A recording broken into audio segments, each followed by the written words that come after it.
eBay profits, one about eBay, a historical look forward. History loves to provide dates and facts, and to attempt to break down the past into segments of time that can be easily understood and memorized. Unfortunately for history book writers, the real world isn't like that. Long before Washington crossed the Delaware, a long series of events and decisions had to come about to 1. Make that possible, and 2.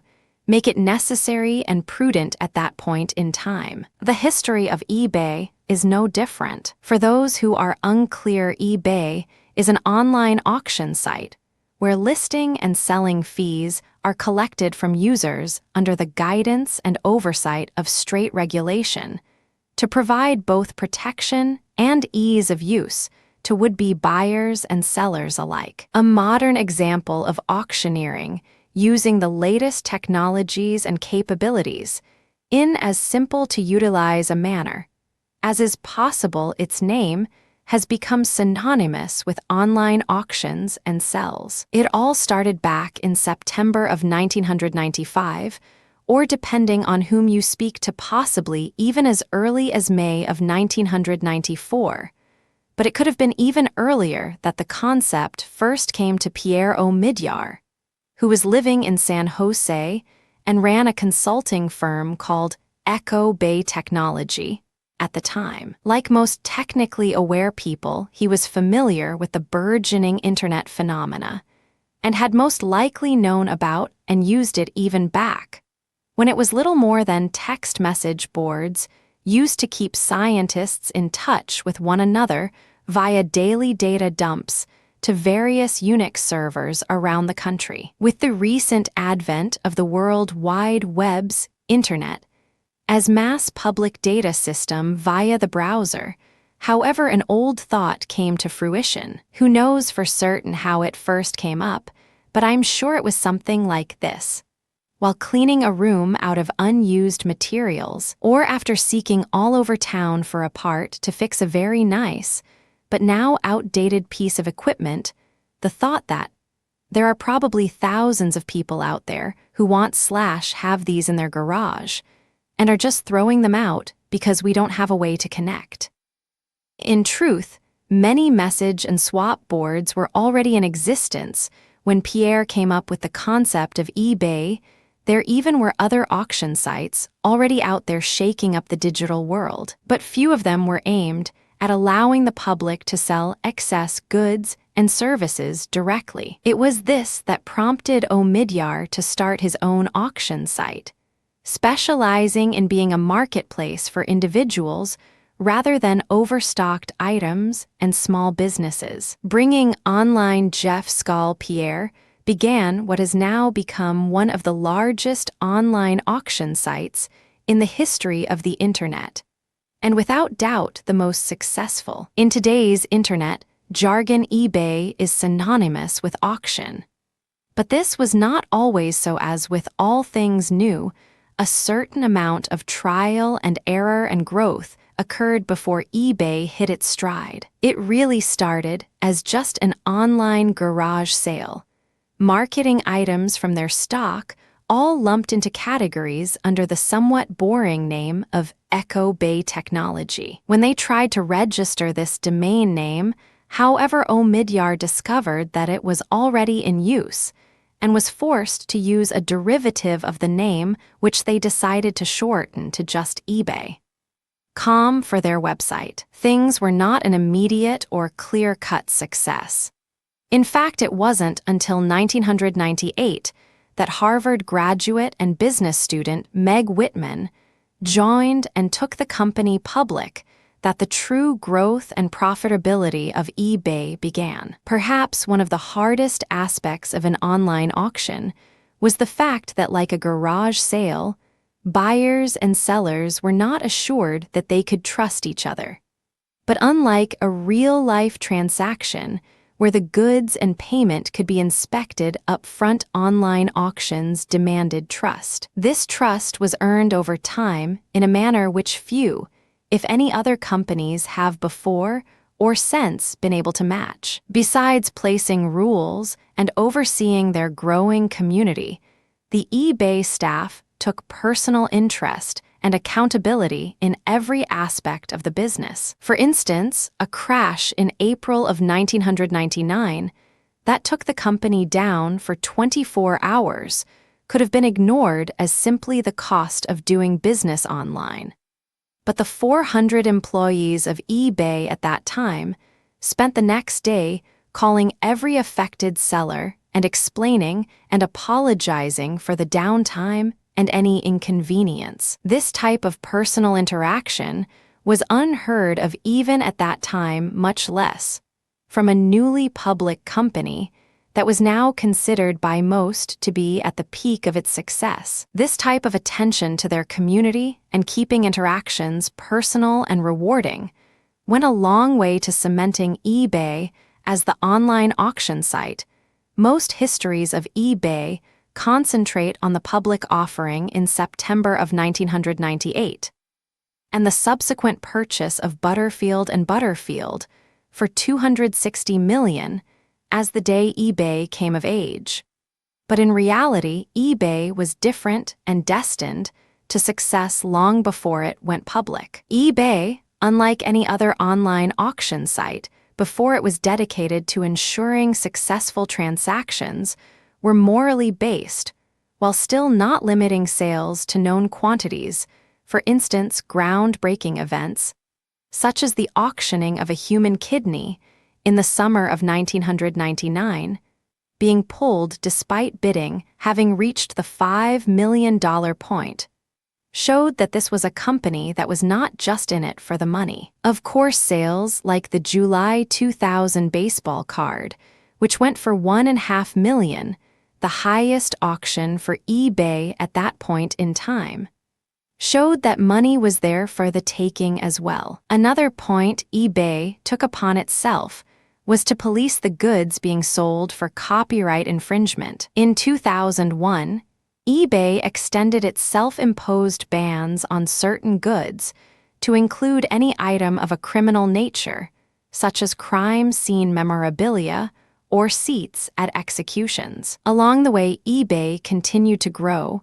Besides the historic buyout of Butterfield and Butterfield, eBay had also collected half.com in 2000 and had fully integrated it into their system by 2001, and in October of 2002, the purchase of a new online payment system called PayPal Inc. opened the way for anyone with an email address and a credit card to shop online. The floodgates were truly opened at this point, and people who had never considered risking a transaction online flocked to see what must-have deals could be found on eBay, and they were not disappointed. Despite early sales concentrating mostly around collectibles and hard-to-find items, the rapid success and growth of eBay, as well as the incorporation of the half.com crowd, which was more a discount online selling center than an auction house, had made eBay the place to go to find almost anything you wanted, from things as straightforward as nails and overstocked plumbing hardware to as exotic as the right to a family holiday or the purchase of a town. Anything you can imagine would show up on eBay sooner or later.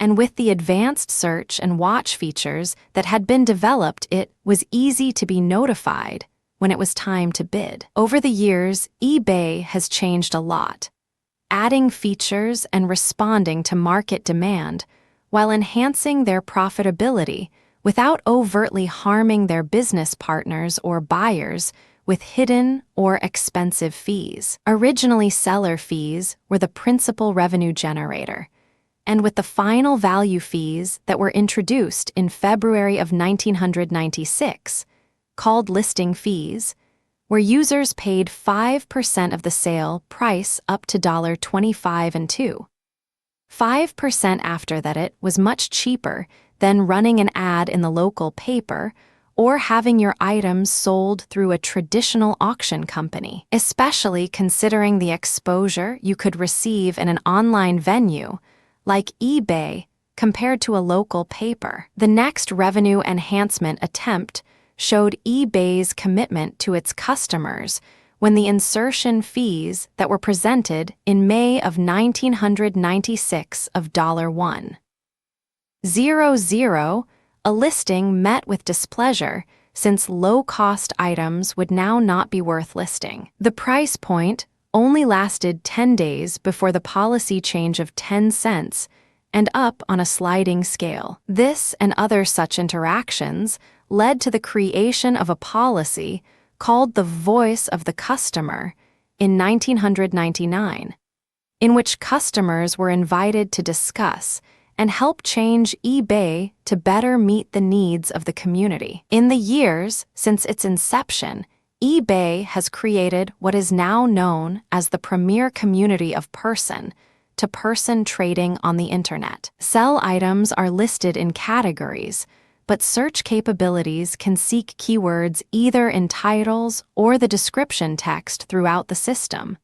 Payment methods are varied, and the incorporation of PayPal Inc. into eBay has allowed anyone with a credit card to purchase, as well as supplied eBay a dedicated resource to use with sellers to help confirm their availability and trustworthiness. The types of sales that used to be only available at flea markets and garage sales now can be found every day 24 hours a day at any convenient computer terminal with World Wide Web access and a browser. eBay succeeded at recreating the wheel, and while many others have come before and probably will come afterwards, even if eBay is someday outshined, it will always be remembered as the first system to truly get it right when it came to online personal sales in an auction format. The accumulation of employees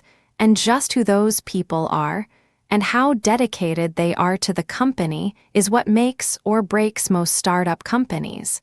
So let's look at eBay in that light for a moment. In early 1997, there were less than 10 employees, servicing over 10 to 15,000 registered users. It wasn't until late 1997 that the current eBay logo was generated, and this year also showed the ongoing evolution of the website as logos and graphics were introduced, making the site much more pleasing to the eye. 1997 showed remarkable growth and change for eBay, and by the end of that year, milestones that had been unanticipated had been reached and surpassed, now sporting over 44 employees, with more than 1 million hits and 1 million items sold to over 300,000 registered users. eBay had come into its own. With over 371 separate categories,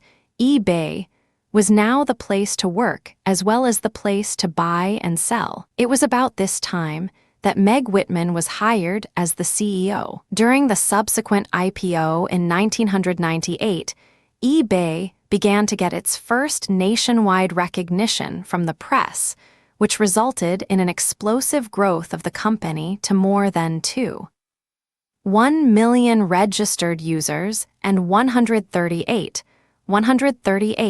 employees. Starting in September of 1998, when eBay announced its IPO to resounding success, it has shown remarkable ability to adapt and thrive. From purchasing the 134-year-old auction house of Butterfield in 1999, to pioneering the concept of self-regulating against the sales of human body parts and criminal materials, eBay has led the way on a variety of fronts. A policy which is enhanced in late 2000 to include copyright infringement protection in conjunction with music and software industry executives. Sometimes things have slipped through this self-regulation, such as Adam Bertle's selling of his soul for $400 in February of 2001. But for the most part, the policies and restriction eBay puts on its sellers and buyers are honestly intended and righteously enforced to help prevent fraud and immorality. A rare cause of a company showing a soul in the face of profit. It is this potential for humanity and the desire to make it rich, but not at any cost, that had made eBay the site it is today, and the site it will be in the future. 2. Signing up and getting familiar with eBay. It's never been easier to sign up and begin selling with eBay, but there still are a few steps. And like anything worth doing, if you take the time to understand your options prior to jumping in, the end result can be much better than if you simply start off. First and foremost, you should consider what exactly you will be doing with your account, as this will help you decide on appropriate login names and whether or not to risk using it for personal business if it's to be a seller's account, etc. A name such as Dragon Lady, for instance, might not be appropriate if you will be selling advice to the lovelorn, but fits perfectly if dragon and mystical artifacts and memorabilia is your principal goods. As far as signing up goes, you need an email account, a credit card at least, and preferably your bank account information to set up payment receipt and funding requests and access to your personal information, which you should be able to recall, able to fill out the appropriate forms. If you wish to sign up for a seller's account and go through the ID verify process, which is recommended, you also will need a browser capable of 128-bit SSL connections and some credit information such as your driver's license, etc., which all sounds simple enough.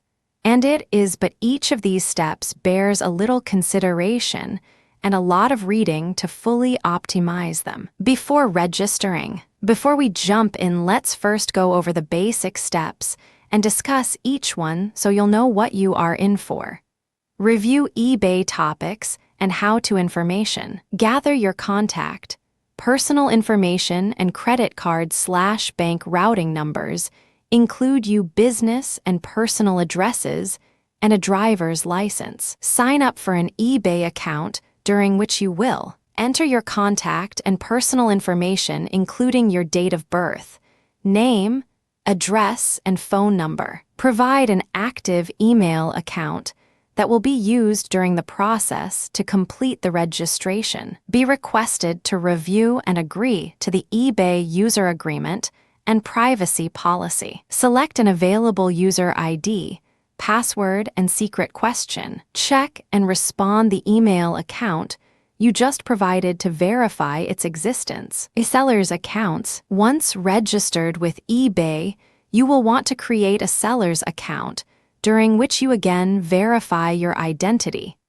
and then set up your preferred method to handle any seller fees by supplying a credit or debit card or check routing numbers. You can also use ID Verify at a cost of $5, which is recommended to help ensure trust that you are a seller who can be trusted. Becoming ID verified. Some of the reasons to become ID verified include the fact that you do not have to put sensitive credit card information on file to become a seller, can open an eBay store, have the buy it now and best offer options in your online sales, may list items with the multiple item and fixed price formats, are eligible to use buy it now, and bid on items above $15,000, participate in eBay live auctions, have access to eBay's mature audience categories. Requirements to become ID verified include being a U.S.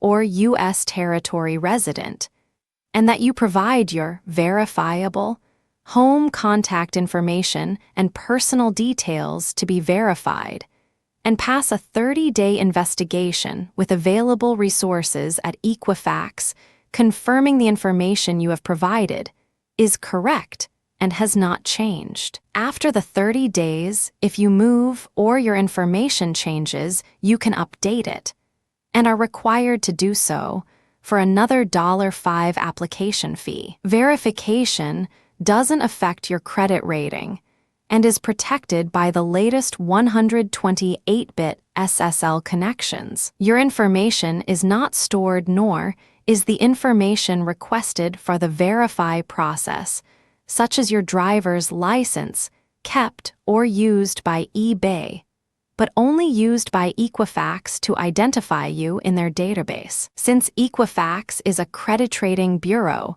and only you should know certain details of your credit history, some questions regarding your personal finances may be asked during the secure session as a security measure to ensure you and no one else is registering under your name. Other verification methods: if you don't wish to access your personal information or become ID verified, you can become a seller with certain restrictions by supplying a credit card or bank routing number for identification purposes. Supplying this information doesn't mean that this account will necessarily be used to pay your eBay fees, as selecting a payment method is handled in another step. Depending on whether you choose to use a credit or debit card or a bank routing number, there are certain things that you may need to bear in mind or that may cause you problems, and we will discuss each now. Credit card method. If you are using a credit card for verification, be certain that all of the following are true. Your mailing address and name on the card must match the one that you are registering for your eBay account. Cards must be activated and not blocked for internet or phone order usage. The account needs to be in good working order, activated, and in good standing. If using a debit card, only ones with a MasterCard or Visa symbol will be acceptable, as no PIN entry is allowed. Bank routing number method. Bank routing numbers are like the account number for your specific account with a specific bank. Just like your social security number, it uniquely identifies your account and is used for any transactions to or from that bank. Having access to that number means anyone can transfer funds into your account and can verify that the account exists and has not been closed, but doesn't allow them to make direct withdrawals. The bank routing number is normally found between symbols at the bottom of your checks and consists of a 9-digit number. If you have a bank account without checks, your deposit slips should have this number. Otherwise, you can obtain it from your bank. About seller's fees. Once you have become a seller, there is the matter of how you will pay your fees. Those charges on which eBay depends to run their service and retain profitability. Fees consist of insertion, final value, and optional fees basic rates. Insertion fees range from 20 cents $0, 20 for items up to 99 cents in price up to $4.80 $4, 80 for items over $500 $500. If the item sells, there is an additional fee ranging from 25% to close to 10%, depending on the closing price. These fees, as compared to actual auction listings, are incredibly affordable, and buyers are not required to pay auctioneering fees either, further enhancing the value of eBay auctions. In many cases, the total cost of insertion and final value fees is less than running an advertisement in a local paper with far greater exposure. Multiple Dutch and other insertions/final value fees. The opening value of your items and final value fee multiplied by the number of items sold is used to determine fees for these types of auctions, but the maximum insertion fee is still $4.80. There also are additional fees for business and industrial equipment. Insertion fee of $20 with 1.00% of final value, fees up to $250, and a fee to set a reserve. Other fees, special features such as allowing multiple images to be shown, bolding a listing, etc., also carry an additional listing fee, but often greatly increase the chance for your item to sell. Some of these options include fees for reserve price, buy it now feature listing upgrades picture services, seller tool features, paying sellers fees. The method you choose to handle your seller's fees is up to you and can include the credit card or checking account information you may have already provided, either set up on a monthly or one-time payment schedule, a check or money order on an as-needed basis, or access to a PayPal account. PayPal has much the same verification processes in place for sellers as does eBay, and you can choose to fund your account and withdraw funds in a variety of manners depending on your verification level. Register. You should now be prepared to sign up for your account and register for a seller's account. This can be done via the register link, which should be at the top of many eBay pages. But if you wish to register as a business rather than an individual account, you can do this or switch your account at a later time as needed, and as described in eBay's online help about registering as a business. Step 1. During the registration process, you will need to enter the following: your name and address as listed on any bank account or credit card billing you will use during the registration process, your current contact phone number and email note. Emails can fail if they are a free or web-based account, such as Hotmail, which can be established without a home mailing address being on file, are not immediately accessible to you to verify the process during registration. Your date of birth. Step 2. Next, you will be requested to review the eBay user agreement and privacy policy and check the I agree checkbox. Be certain to review the agreement, much of which you are already obtaining from these documents, and understand any restrictions and policies. You then will be asked to provide a unique user ID and password. A secret question. Step 3. You should now check your email account that you had provided and click the link to complete the registration. If for some reason you do not receive this email, a troubleshooting guide has been provided by eBay at their link called "Haven't Received Your Registration Email Yet." If for any reason a registration confirmation message is not displayed, you can find the confirmation code near the bottom of the email you received and enter it into the appropriate area on the form. Using multiple accounts. Often users find it useful to have two accounts, either to separate their business and personal sales and purchases, or to keep track of different types of items. It is possible to have two different eBay accounts, but both must have unique user ID and email addresses, and each will have a separate profile. If you later decide to do so, it is possible to merge the two accounts into one, but this can only be done once, and whichever account you choose to keep will have the data from the secondary account merged into it. This new account, now called the primary, cannot be merged again in the future, and the following should be considered prior to taking this step. Your account will show you as a member since the date of your older account. The feedback score will reflect both accounts and may not appear in chronological order. Any reviews and guides you have written in both accounts will only reflect the information from the primary account. You must owe no seller's fees and be able to prove you are the owner of both accounts, and the secondary account must remain inactive for at least 60 days. 60. Prior to the merging. You also need to be certain to cancel any eBay Selling Tools subscriptions on the secondary account.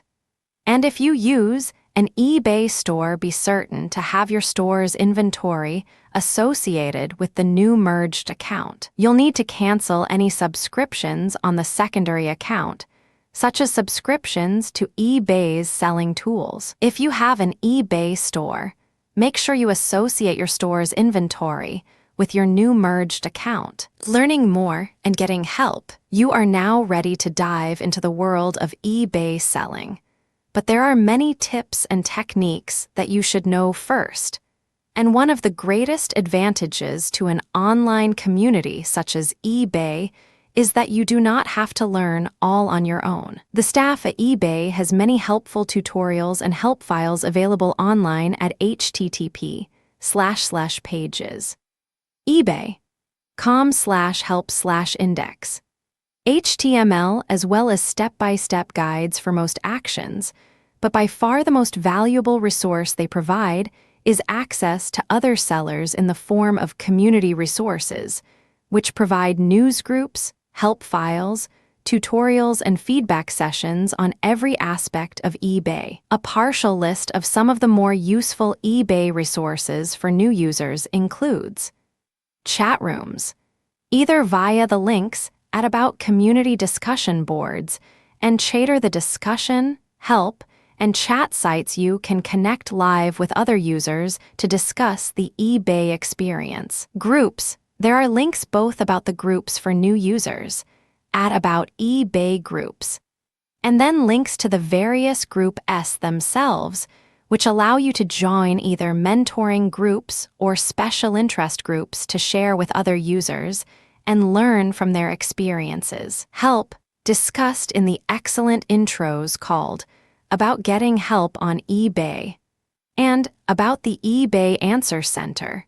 The actual eBay Answer Center itself is a wealth of information that new and existing users will find themselves referring to on an ongoing basis. 3. What to sell. Supply and demand has been around since time began, but most people who get involved in selling on eBay are not business majors and don't know how to do cost analysis or create a business model.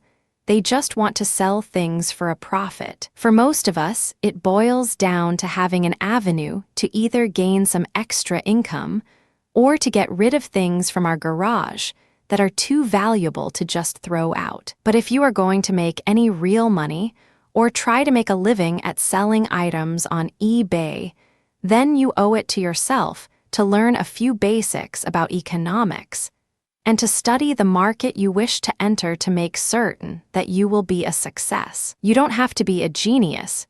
You don't have to have masters or a bachelor's. All you really have to do is apply some common sense and learn a few simple rules. What can be sold? First and foremost, you need to bear in mind that some items are simply forbidden to be sold on eBay, while others may require special permission or accounts. A list of the disallowed items can be found in eBay's help, but boils down to 2 categories: those that are strictly prohibited and those that are questionable. Prohibited items include illegal acts or items that encourage illegal activity, items that violate the offensive material policy for ethical or racial reasons. Selling nothing. An actual item or service must be up for bid. See the listing, no item topic. Illegal or sexual services. The use of a listing to promote giveaways, drawings, or raffles. Questionable items include selling perishable items without clearly stating steps to ensure they will be delivered safely. Selling reproduction of American goods without listing it as such. Choosing products. Identifying a need. The first rule of success is to identify a need. The second is to fill that need in a cost-effective way. For instance, everyone wants world peace, but killing all humans to achieve it, while obviously a solution is not one anyone would buy. If you find the perfect widget, but the price point means that you can only make money at high volumes or high prices, you'll have to investigate whether the need for that widget will be great enough to justify your efforts in fulfilling it. Obviously, we'd all enjoy selling items and working in and with fields that we enjoy.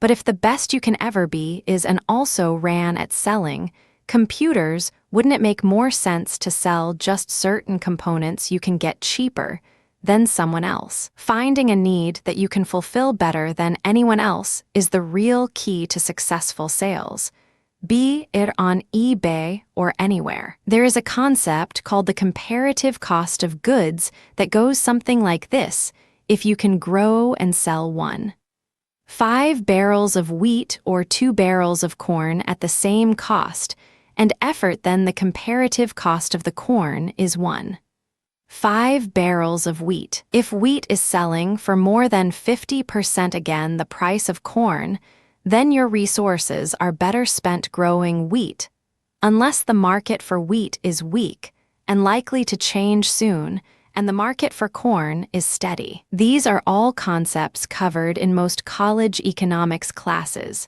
made confusing and hard to follow by charts and expansive words that really aren't necessary to apply the basic concept, which is simply to sell what is selling so long as you can make a profit doing so. Like the old joke about the guy who kept buying a stock as it went up, and when he went to sell, found out that he was the only buyer and was driving the market himself. You don't want to get into a high-volume market just because there is lots of movement. It's demand. The need and willingness to pay that is important. Remember the Beanie Baby craze. Even when demand is great right now, if there isn't a projected ongoing demand, it may just be a trend.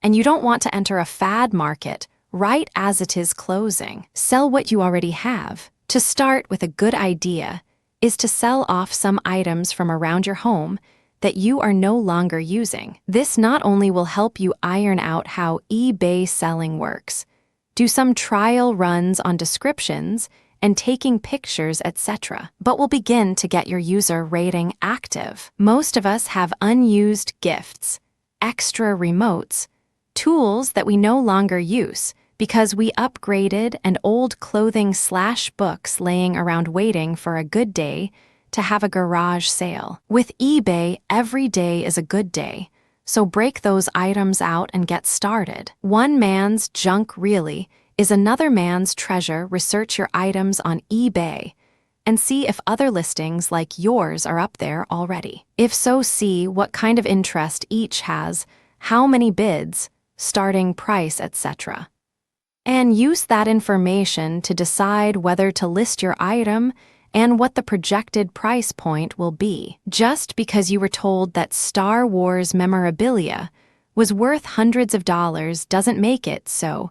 If there are 20 selling for $10 or less at the same time you post yours, sell what you can make. Another great thought is to take advantage of unique skills that you may have. Do you have a hobby of writing Bible software, creating databases, sculpting, or painting? Each of these can provide you low-cost items for which you can help set the value. Digital and intellectual products are especially worthwhile since materials cost can be almost nothing, the price of a download or a CD, and some items such as software only need the investment of time for the creation and then updating of the product rather than on an ongoing basis. Sell other people's stuff. Drop shipping. Of course, you can sell your mother-in-law's leftover garage sale items if she allows you to. But what I'm really referring to here is what is called drop shipping companies and services. These are companies who stock goods and will ship direct to your customers for a fee. Many of the newer Chinese import goods are handled in this way, as well as much of the clothing and plastics industries. With eBay, you can own your own business and sell direct to customers without even having to own storage facilities or handle shipping yourself. There are 2 major advantages to drop shippers mainly. 1. You do not have to store inventory or manage products. 2. Shipping materials and tracking are handled for you. Of course, there are disadvantages too, including 1. Additional costs as compared to buying or importing directly. 2. Limited availability of products. Sometimes finding a drop shipper who has the ability to meet your needs and has products you want to carry can take time or be difficult. 3. Loss of control. To some degree, your image is largely reliant upon your dropshipper successfully shipping and managing the products you market. Finding a drop shipper. There are many drop shippers out there, and finding a wholesale supplier that carries the goods you want to sell and asking if they would be willing to dropship should be your first option. If so, identify the costs and see if it makes sense to enter into a contract with them. If not, then you may want to refer to the following dropshipper lists to see if they have suppliers who would meet your needs. Worldwide brands, the shipper wholesale, and dropship eBay selling ideas. Importing. Most goods sold today are created overseas, where labor and materials are cheaper. So cheap, in fact, that American jobs and manufacturing simply cannot compete. While these are some sad facts to have to deal with, the future is not likely to see significant changes. So most businesses who deal in retail today obtain their products either directly from overseas manufacturers or from importers. Countries like Pakistan, India, and China can create leather and wood products cheaper. Then the raw materials can be harvested in many cases. There are a few caveats, however, to obtaining goods from overseas. For one thing, there are bans, and in some cases, tariff and customs fees that can impact your bottom line. So before purchasing products, a quick stop at the U.S. Customs site should be your first stop to see what limits and fees you need to be aware of from any countries you wish to deal with. In most cases, it is a good idea to hire a brokerage firm to handle the customs and importing of your merchandise. But if you have the time and are located near a port of entry, such as most international airports, or the ocean, it is more a matter of running back and forth than real expertise. Many great resources for anyone who wants to get into importing goods can be found online at sites such as the following: resources/FAQs for imports, International Trade Data Systems import site, Small Business International Trade site, Department of Commerce Trade Opportunities, the U.S. Government Export Portal, International Trade Administration. The books A Basic Guide to Importing from the U.S. Customs Service and Import Basics Quick Start Guide by Sandra L. Tumbarello, as well as Building an Import/Export Business by Kenneth D. Weiss, are also valuable to a would-be importer. Custom brokers. In many cases, such as Pakistani leather goods, obtaining the product is simple, and you can even pay the customs fees at the post office when you pick up the products. In some cases, you have to go to a port of call and obtain the forms, then to the local customs office to get them signed and pay the fees, and then back to pay the storage and pick up the goods from the port of call.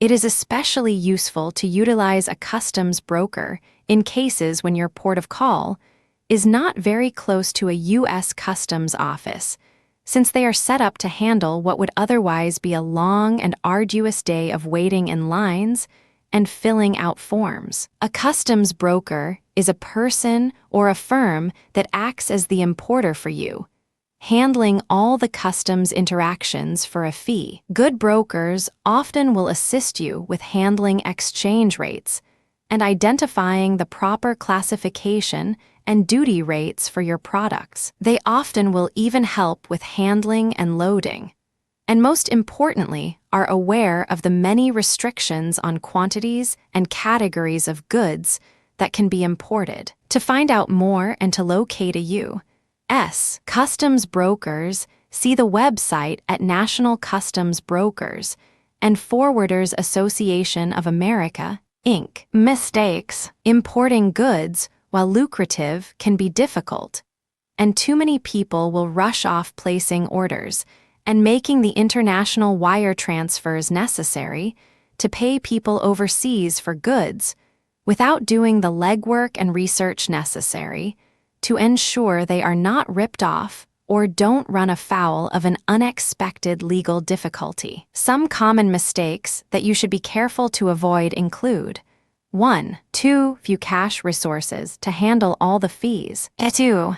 Poor choices in products/vendors. 3. Not assessing all of the costs, both with importing and making the goods ready to sell. 4. Improperly classifying the goods and risking them being seized. 5. Failure to understand applicable U.S. import laws and restrictions. Perhaps the biggest mistake of all, though, is in not investigating the options available to you and seeing if direct import is right for you. If your competitors are selling the same product for less than your cost, that is a pretty good clue that you are paying middlemen too much for the goods you are selling. Successful selling. Success in choosing a product to sell and the right price point to offer it at both to ensure a good revenue and rapid return is the key to being a successful seller. Later on, we'll talk about unique opportunities and tips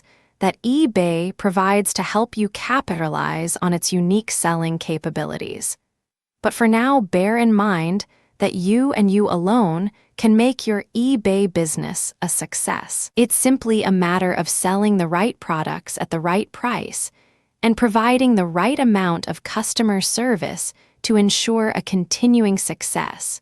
Whether you are selling bobby pins or cars, word of mouth and great prices are what provides long-term success, and both of those are completely in your ability to control. For competitors and pricing, there is no denying that successful selling and making a profit depends on a lot of factors.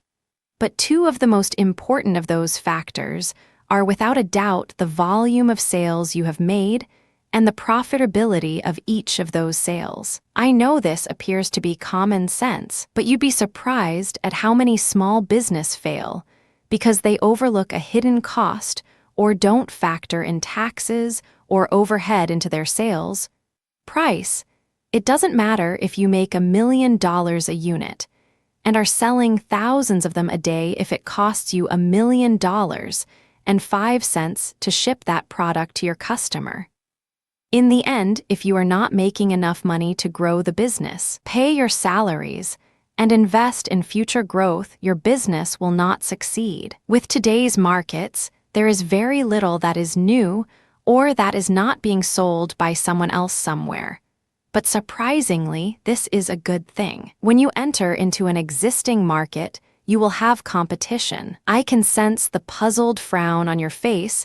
Now, yes, competition is the enemy, and you have to fight for customers any time that you have another vendor selling the same type of products, which can be difficult, but it also can be a pointer to how well the market is doing and what it is willing to bear. Imagine if you lived in a world that had never used gasoline, and someone gave you a bunch of crude oil fields. Odds are that if you were going to have to pay the thousands of dollars necessary to drill a well, pull up those barrels of crude oil, and then pay to have them filtered and processed, then try to find a use for it, you wouldn't see the point. In today's world, however, even though the competition is fierce, since we live in a world where a gallon of gas can fetch more than $3.00 and tons of other products rely upon that same crude oil for their very existence, there is no question that selling oil can be profitable and well worth a sizable investment. This same principle is true for all sales and easy to take advantage of on eBay, where researching your components and the current selling price of similar items is just a quick search away. Identifying the competition. First of all, the small volume garage sale type of seller should not be your focus. If they have one projector and are willing to take a loss or don't realize the cost of shipping and packaging, then yes, they can underbid you once. The true competitor is the one who sells goods similar to your own over and over again at a price point comparable to yours. Whether their product is identical or a cheap knockoff doesn't matter. The product, volume, and price are what you should focus on. With eBay, it is easy to see how many transactions a seller has had, and judging by the type of products they have currently listed you can quickly determine if they are a major player or just unloading a few items. Once you find your competition is when the real fun begins identifying the types of goods a high-volume seller has available can actually help point you to existing trends and opportunities. While seeing how many bids and at what price point they begin to fade on his outstanding auctions will help you know what a reasonable buy it now price would be. You can also check his shipping and handling costs and feedback to see if anyone has complained about those prices or had problems with receiving the goods they have purchased from him. Taking advantage of weaknesses, weak links, or problems you identify in your competition may either point out a problem with the product or supplier that you need to be cautious of, or present a weak link in your competitor's capabilities that you may be able to take advantage of. For instance, if both you and he are selling software to program embedded devices, and there are a series of feedbacks that mention something like, "Once I figured out how to, it was great," you might consider advertising and making available free assistance or touting how easy your product is to utilize right out of the box. Internet searches. The key to all of this is searching both existing and finished auctions that match the product or category you are going to sell within, of course. So let's take a little time first to just discuss basic searching on the web and then advanced search capabilities eBay offers its users. Database and browser searches. Most browsers and search engines have some similar database-like command structures that not everyone is aware of. For instance, if you query on a search for Windows Sale Bay, you might think you would find hits related to Bay Windows for sale, and you should have some in the thousands of hits that will be returned. But what you have really done in most browsers is to ask for pages that have any of the words Windows or Sale or Bay listing anywhere on them. Most people who have done even a basic search know enough to know that putting quotes around words makes them be grouped, such as saying, "Bay Windows Sale" would ensure you got hits from sites that had the words Bay Windows or Sale on the site somewhere. But did you know that you can also put a command like Bay Windows and Sale? In most search engines, this will say that both words Bay and Windows must exist in proximity to each other, either separated by a single character or space, or all as one word. And that the word Sale must appear on the page too. Jack Harshen rules of search. These rules of free text searching are similar on most search engines, and a list of most popular operators and their most common effect/description on a search follows, derived in part from the definitive listing available here. Single-term search. Just a single unique word such as an ISBN number or a keyword like blue, used to retrieve all sites or lists with relevant words or derivatives. For instance, searching on ozone might return ozone, ozones, ozone layer, etc. Using multiple keywords normally defaults to being a, and meaning that both words need to appear in the page somewhere before a match is made. So that searching on ozone layer might return ozone layer, ozone from the cake will layer upon, etc. Phrase searches. A phrase or group of words in an exact order and syntax. For instance, querying on ozone layer would only return pages or lists that had those two words separated by a space, although most engines do not worry about the case. Boolean searches. So-called Boolean operators are symbols that cause a certain type of action that are common in programming and must always be typed in capitals or use the associate symbols.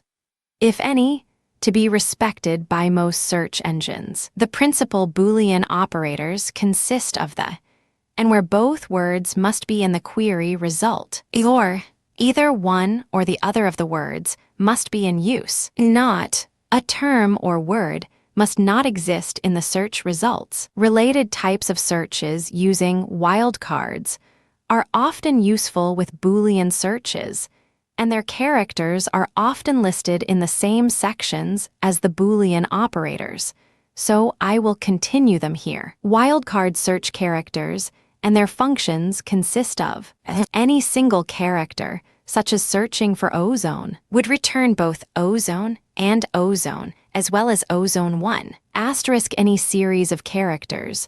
A true wildcard, the asterisk, means any match. So searching for asterisk or asterisk would return any text that had ozone within it, including for, door, more, etc. Tilde this is the so-called fuzzy search, in which you can either find variations in spelling or word matches that are within a specified number of spaces of one another. Most commonly used simply as an inclusive, such as saying ozone tilde layer, to find any instance where the two words separated by other words are in proximity. You can, on most searches, also specify using an optional parameter to limit the distance or number of words between them, such as billboard. Note, many of these advanced features are not directly supported on eBay's search engine, but can be used in your browser to find eBay sites and listings using other search engines, and as such are good to know and understand. You can also use combinations of these searches in a technique called boosting. For instance, searching on and carbon will specify that your search must contain the word carbon, and then either the word fiber or resin. Searching eBay. On eBay, many of the advanced Boolean searches do not function or might not follow the same rules. But again, for use in finding information on your competitors and general searching, you need to know and understand even the search terms eBay doesn't directly support. On eBay, the basic and is assumed, so if you type carbon fiber, searches returned need to have both words in some form within them, or also is accepted. Phrases can be specified, and when using the advanced search, you can also say whether to search by a seller's user ID and whether to include completed items, and if so, for how many days. eBay searches are not case-sensitive, and a fairly complete list of parameters and what they do can be found online, but is summarized as follows. Phrase search. Place terms in quotes, not. Place a on front of words to be excluded. Multiple not and commas between that word and each following word to exclude anything but what is in the quote marks. And place a comma between all words that must be present. Wildcard. The asterisk is supported. For instance, book asterisk will find book, bookends, books, etc. Note, eBay also has intelligent searching, which may include items that it feels are close to what you have been searching on. To prevent this, simply add quotes around any single keyword to show you are doing an advanced search, and this feature will be disabled. Being specific, whether on eBay or the web, many searches return far too many hits to be valuable to you. So some general rules of thumb when searching is to be as specific as possible, and to isolate, whenever possible, a specific model or manufacturer or keyword in your search. A few suggestions to get you started off with include not using plurals. Review the hits that you get which are relevant to see if you can isolate more specific keywords or terms to add to your search. Try different search words that mean the same thing, such as earn for vase, for example. If you have a specific example, use the part or model number to find examples that you can use to isolate the specific names, locations, and keywords associated with those products. Note: on eBay, many times specific product categories exist for exactly the item you may be searching on, and this is a quick way to isolate those so you can then browse that category. Bringing IT all together, the key and purpose behind searching and finding competition on eBay for your chosen product still remains to isolate and learn from what others have experienced. There are many ways to accomplish this, but the searching of the web is one of the richest. Sharing information and making publicly available what was once tribal knowledge is really the entire purpose of the World Wide Web after all.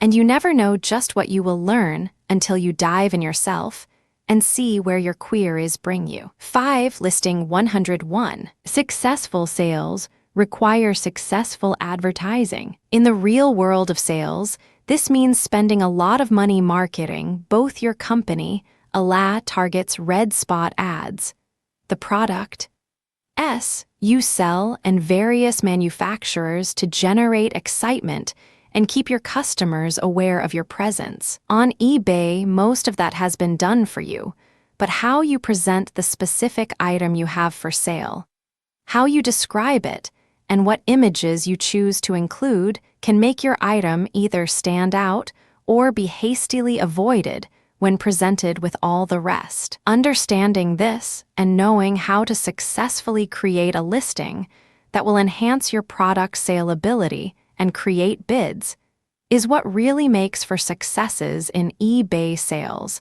And we're going to let you in on those secrets. The mechanics, the basic listing of an item for sale on eBay is really pretty simple.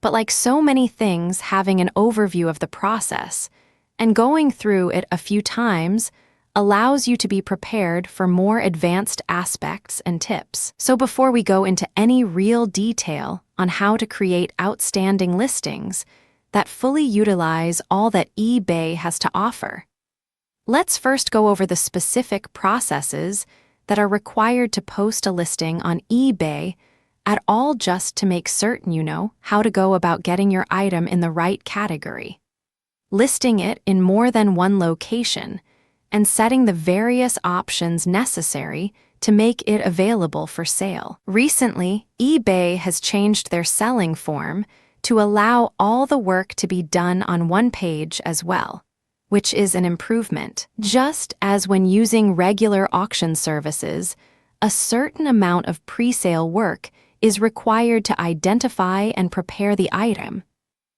for sale. Obviously, if the item you have for sale is used, you should inspect and clean it thoroughly, and make note of any issues before settling in to put it up for sale. Then you are ready to begin Step 1: prep work. Obviously, to be able to list an item on eBay, you first need to have a seller's account, which we've already covered in another chapter. You also need to know some details about the item that you have for sale, an idea of the price you will be expecting, some shipping ideas, and a handful of other attributes, depending on what exactly it is you have for sale. Figuring out what all you need to have on hand is all part of Step 1. The most useful thing you can do at this step is to generate a checklist that you will use to enable you to prepare all the various elements and data you need to properly list the product. For some sellers, this is a step they feel best done in their heads or on the fly,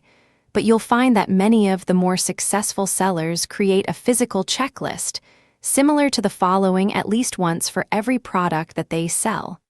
Item description. As many of the known details, age, manufacturer, retail value, links to reviews, etc. About the product, its common name, and if available, product ID number or model number. Item costs, including projecting listing fees and sales fees to help you set a realistic sales price and or handling fee. Boxed size and weight. This is really necessary to determine shipping costs, but also can be of interest to some buyers so know exactly what the shipping weight and size, as well as the item size and weight, is before listing it whenever possible. Shipping locations and costs. The costs of shipping, whether you will / can ship internationally, and what packaging, etc., may cost. Images, at least 2 images of the product, a minimum of 1 of which is of the actual unit itself for sale, should be available in digital form for uploading. Moderate-sized JPGs, at least 4, wide are best. Warranty and defects. If there are problems or caveats, whether it has any warranty, etc., needs to be clearly detailed to avoid upset buyers, who may make assumptions if you do not state one way or another. Once you have all of this information that you can gather, you are ready to get online. Step 2, isolate the category. The categories on eBay are very convoluted and follow a tree-like structure, often being so detailed as to break down individual merchandise not only by its function, but further to the manufacturers, and sometimes even to subcategories within those. To help you isolate what keywords to query on to find your category, or even see the tree path itself, you need to log into eBay and take a moment to research the existing market. If you can find listings for the exact item that you will be selling, you can easily decide based on bidding taking place on those items, as well as the prices that similar items are going for in the various categories where they have been placed, and help isolate where you wish to place your item. Sometimes the correct category is not the best place, and this step will help you to understand if that is true for your item, as well as help you in identifying various keywords and descriptive phrases from ended auctions that had good buyer response to incorporate into your listing. If you find successful listings, make notes of points that catch your eye and consider updating aspects of your notes at this time. A caveat for new users when researching finished bids.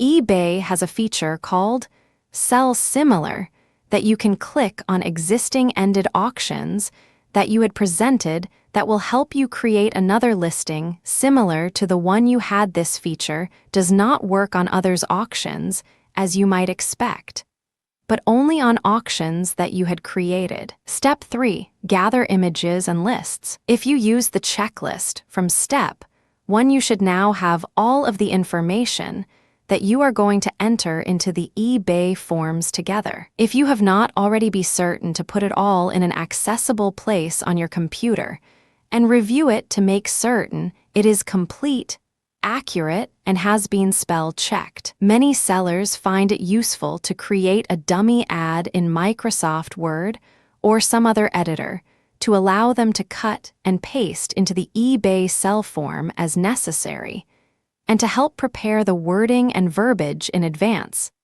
This also allows you to have and keep a copy of the ad for future use, and in case of problems during the sale item creation. For many advanced users, creating templates or using power seller tools to store commonly sold items is a good idea. This and other advanced listing features will be discussed later.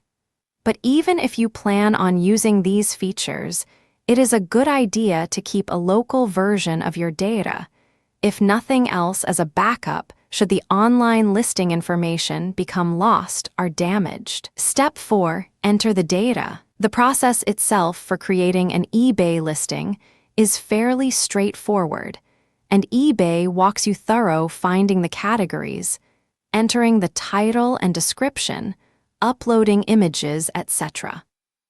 However, it is a good idea to know the category in advance and to have created a dummy ad to copy and paste your information from in case of browser or connection problems. Doing this can save you losing several minutes worth of excellent prose due to a power glitch, or having to retype the same phrase 3 or 4 times because you mess up and have to start over. The process of actually creating a listing is as follows.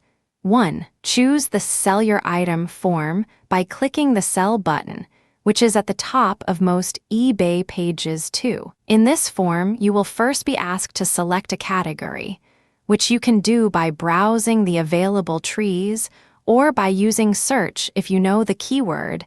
Then you will click the Sell It button to move to the next step 3. On this page of the form, you should copy and paste or type in your title and description. Be specific for. Upload your pictures using either the basic or enhanced uploader. Enhanced is recommended and allows for some basic editing in place once the images are uploaded. Then choose the appropriate photo package and options note. If you have 3 or more images, the picture pack option is a great bargain and allows you to have up to 12 images and to utilize the supersize and picture show options 5. Choose the auction type and duration. Types of auctions include online auction, fixed price, best offer, etc. Next, you need to choose a starting price and whether you want to set a reserve or use the buy it now options. Lower starting prices are recommended to get bidding and interest started. When you can't accept a bid below a certain amount, using a lower starting price and setting a reserve price is a good idea. Buy it now can allow you to sell the item quickly, but be aware that some unscrupulous users open new accounts and click buy it now with no intent to pay, causing problems and delays in selling items. So setting buyer requirements is a good idea if you use this feature. A7. Select the duration. As mentioned earlier, differing types of auctions have different lengths available. 7 days is the standard default. 8. Make the selections for payment methods that you will accept. Be aware the most, if not all buyers prefer to use PayPal accounts for the added security it provides both sellers and buyers. 9. Enter the shipping information. Be sure to select whether or not you ship internationally and specify if you are charging just costs or if a handling fee is included. 10. It is best to specify a return policy even if it is extremely limited. 11. Wish to utilize 12. Choose the listing upgrades that you once done. Click the List Item for Sale button, and after a pause, the image will be listed for sale on eBay. Note: in most cases, if you abandon a listing in the form, it will be saved, so you can complete it at a later time by simply clicking the item title link when you return to the sell form. Correcting mistakes. The best of us have to admit that at times, despite our best efforts, problems can arise. Fortunately, eBay is aware of this and allows listings to be edited to revise existing listings that have not yet received bids. You can also add comments at any time, which can be used to correct mistakes if a bid has already occurred. The rules on changing your listings are pretty detailed, but the specific items that can normally be changed provided you have received no bids or have more than 12 hours remaining include any information other than the selling format, removal or addition of options such as buy it now, picture services, reserve price, etc. Add or change the gallery picture and add additional photographs. A sample listing. A successful listing created with the suggestions above in mind should look something similar to the following. Example 1.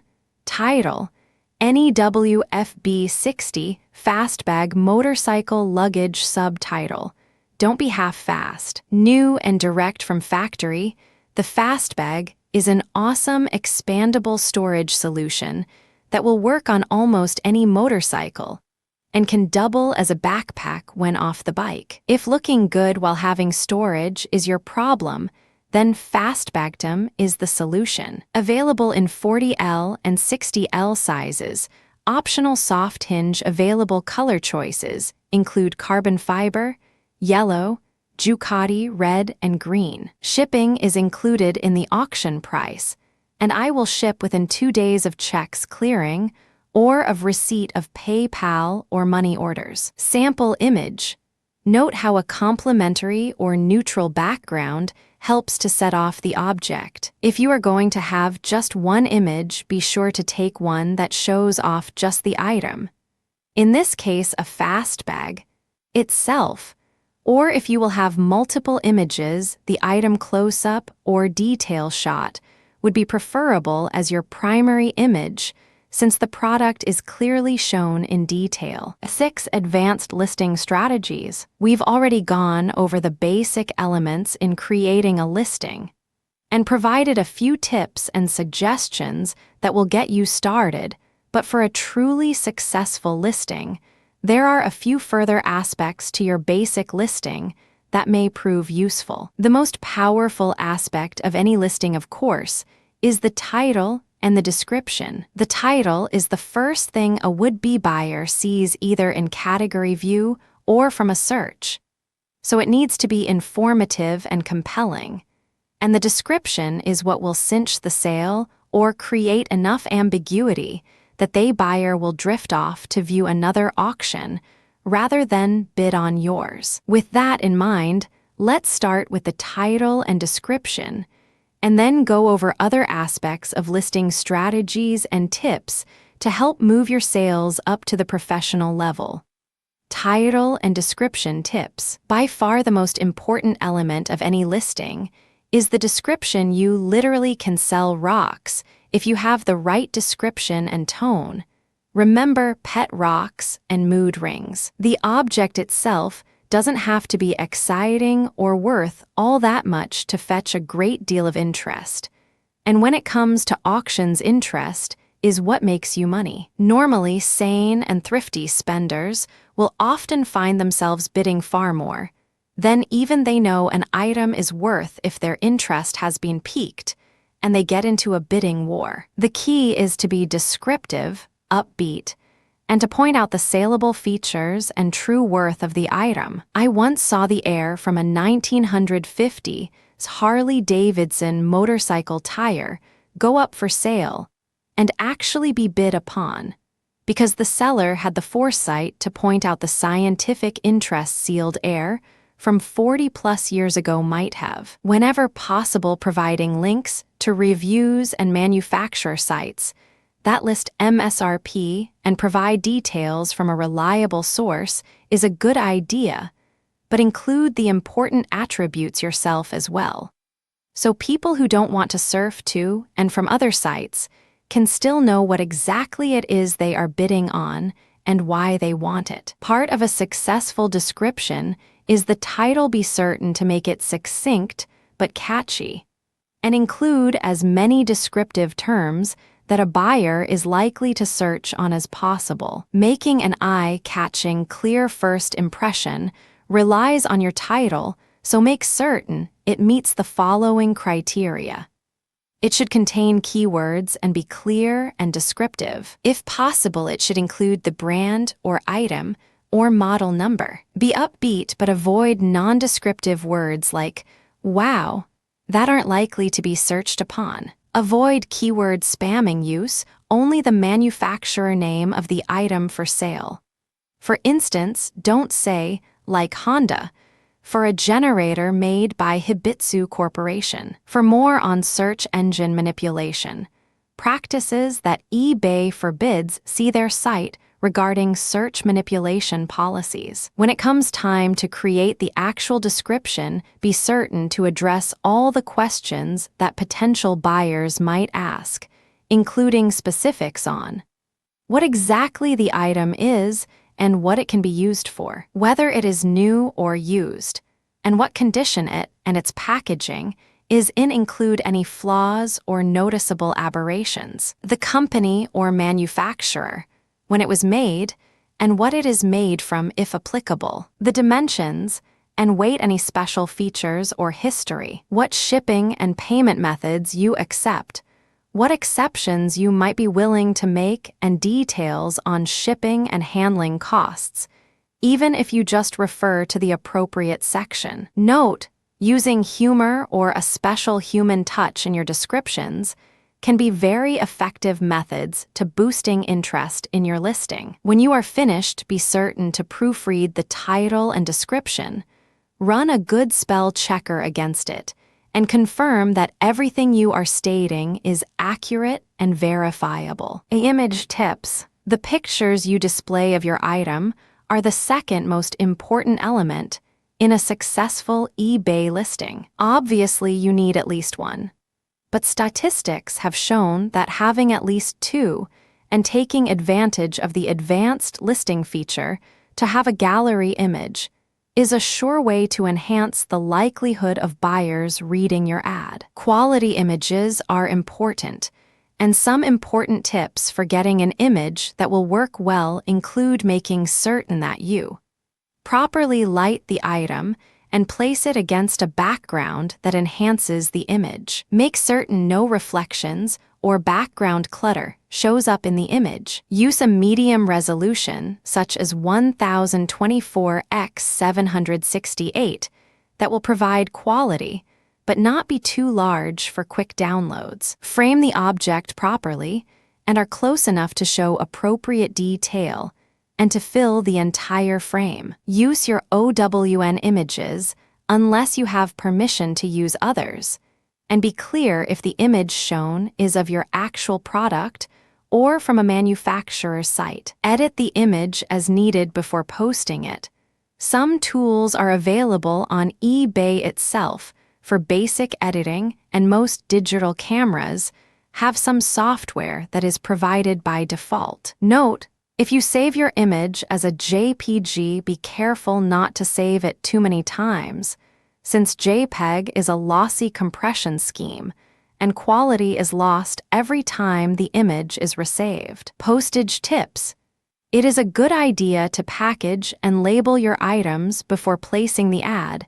This not only allows you to know for certain the box dimensions and costs for shipping materials before you place the listing, but you can weigh it and obtain the appropriate costs from USPs as necessary.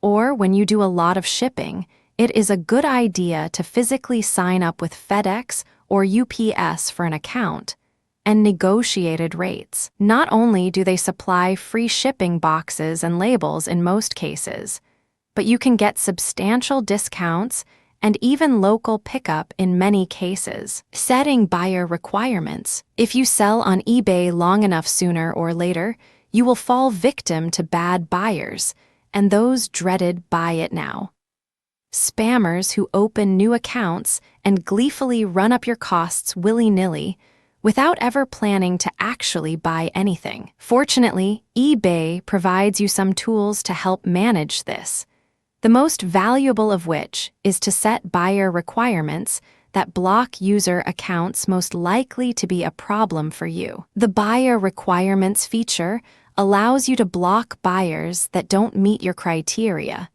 Currently, the included options are users that aren't registered in your country, have a negative feedback score, have received unpaid item strikes, are currently winning, or have bought 1-100 of your items in the last 10 days. Do not have a PayPal account. To take advantage of this feature in your listings, you choose the My Account column in My eBay. Then click on the Preferences button. From there, click the Edit link in the Seller Preferences section. Make the changes you wish to have in effect. Then click Submit to save those requirements to your profile. They will then be applied to all listings. Note, requiring a user have a PayPal account doesn't mean they have to pay with that account, but it does normally provide additional security, as PayPal account holders typically are much less likely to not pay. You can view blocked bidders in case you wish to make an exception list by viewing the Buyer Requirements Activity log.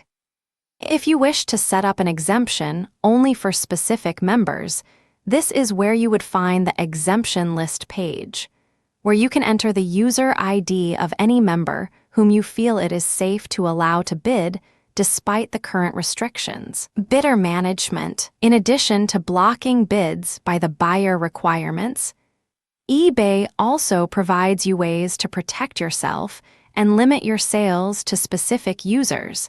Examples of some of these advanced listing capabilities include tools to allow you to block bidders and buyers unless pre-approved, cancel bids from bidders you wish to disallow. Note, typically canceling bids should be a last resort, principally because a canceled bid cannot be reinstated. Valid reasons to cancel a bid would include when a bidder contacts you requesting to back out, you cannot validate the identity of the bidder. Listing upgrades. A few of the available upgrades that you may wish to utilize including gallery image. Your main photo shows on the preview page. Homepage featured. Highest level of visibility. Featured plus. Item appears with other featured plus items first on the category and search pages. Gallery featured places your item in the special section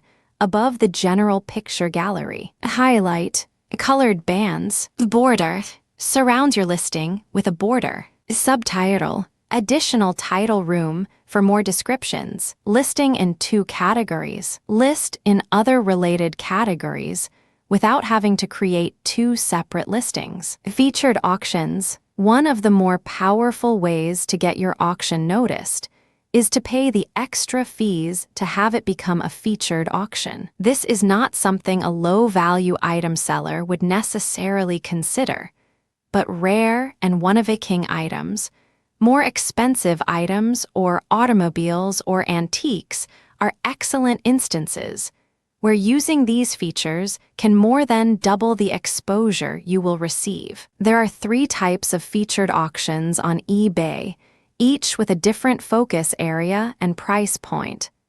Homepage. This puts your auction in a rotating collection of auctions that will appear on the eBay homepage itself when users visit. Aimed more at high-volume repeat business vendors, this may not be the best option for the majority of sellers, but is great when maximum exposure is desired. Gallery. With this type of featured auction, buyers who search with the gallery feature will see your item featured in the picture gallery. Featured plus.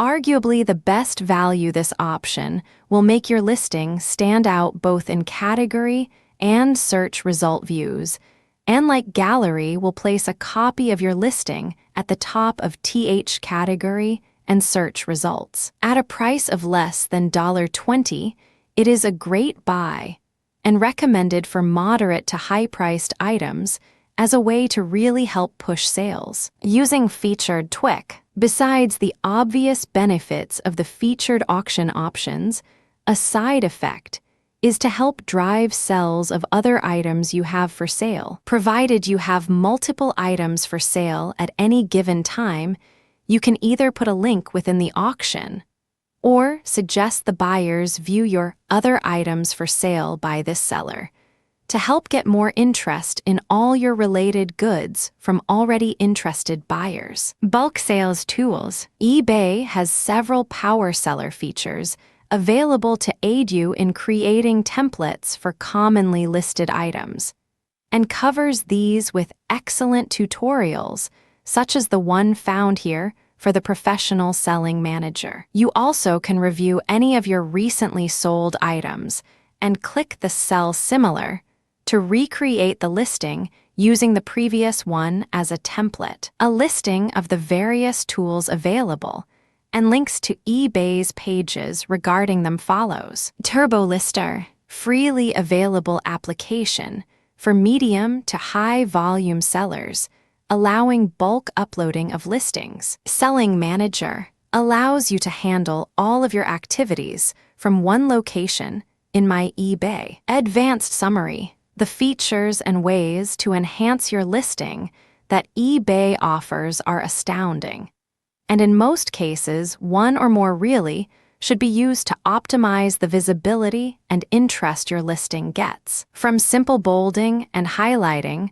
to springing for eBay homepage, featured auctions, the level of public interest you need to apply is available to you with a few simple clicks. Just make certain the return for any investments you make in using the advanced features justifies the costs.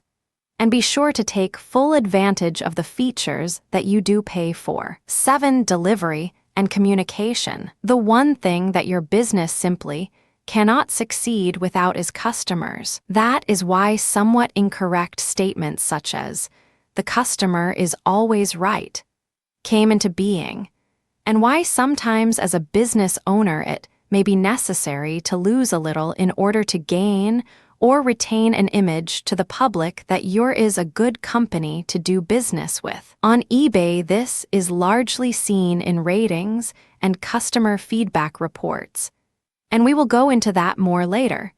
But to start with, let's take a more generalized approach to managing and understanding customers, and why quick responsive communication is so vital to a business's success. Customer types. There are many different methods and education programs designed to help humans recognize and quantify each other's personalities, some good, some silly, and some just plain bad. One excellent series that was written from a customer service point of view is training about recognizing different customer types by Fred Pryor, called How to Please Your Hard to Please Customers. If you can check this out of the local library, I highly recommend doing so, and believe you will find it useful in all aspects of your life and not just within your business ventures. In this training, much as in similar types, different human personality profiles are identified and given names and examples of how each might respond to differing situations. The main element of Pryor's training are that each different type requires a subtly different approach to handling them, and each provides keys to their personality type in the manner in which they communicate, keywords that they use, and in the tone of both their written and spoken communications. An example is the so-called quiet Avenger personality, who will appear calm and happy when dealing with you, but then go out of their way to cause you and your business problems in retaliation for any slight. Knowing how to recognize this quiet sullenness as what it is and heading off the subsequent problems at the pass is a great skill to achieve, and courses like Pryor's are a wonderful resource to help you gain this skill. Regardless of what training you settle on seeking out and learning more about human personality types and how they respond is key to running a successful business, for the same reason that being a successful and well-liked human being requires skilled communication. People only know what you show to them, not what you intend. If you choose to, and I recommend that you do, some resources that will help you to increase your knowledge and skills about human interaction can be found at the following sites: Fred Pryor Customer Service, Pro Edge Services, the Service Quality Institute, Ken Blanchard's Raving Fans book, Fred Reicheld's The Ultimate Question book, Fred Reichelk's The Loyalty Effect book, Importance of Communication. In the past, the most important thing in business was location, location, location, as the man said. But since the advent of the World Wide Web and electronic commerce, that has become less and less of an issue. And quick and complete communication has taken the forefront as the most important aspect of a successful business. It is not enough that you respond quickly, but that you provide the right level of information and the appearance at least of personal service. People want to feel special and to connect, and the company that can provide that experience will be assured of repeat business. Email, probably the most powerful tool in the e-commerce business's toolkit today, is email and electronic communications. Whether via chat or instant messenger or plain old email communications being available, and making prompt responses to your customers' contacts is vital to your image of being there for them. a major concern with any online transaction. In the business world, the art of maintaining contact and lists with your customers is called Customer Relations Management, or CRM. And this is a skill that many budding companies fail to nurture early on and find themselves paying for later. Postal mail, a good business policy on keeping and tracking previous customer information and staying in touch is always a good idea, and you should start with your very first sale. A simple thank you note with the item you ship, and perhaps a follow-up on holidays can go a long way to creating a lifelong buyer from an impulse shopper. Whom to include? Not every customer is worth investing a contact in. Depending on your business, in fact, it may or may not make sense for you to track individual customers at all. Some factors that you can use to analyze and determine which customers or distributors you need to have an ongoing communications method in place include your customer's profile, customer valuation, and purchase patterns. Cost to engage. If your customer is a special order or one-timer, then reviewing their profile to see what types of goods and services they are likely to need in the future will have to be taken into account to see if they are worth maintaining a dialogue with. On the other hand, if the potential for sales is tens of thousands of dollars, and they have shown to purchase goods such as those you supply in the past, then it may be worth investing in an ongoing basis to try and earn future business. You also, of course, have to estimate the costs of that communication if they respond only to bribery in the form of being taken to lunch and receiving gifts, etc. To their purchasing agents, that may be acceptable provided you will earn a profit and not just fritter away monies that could be better spent on another customer. The eBay way. With eBay sales,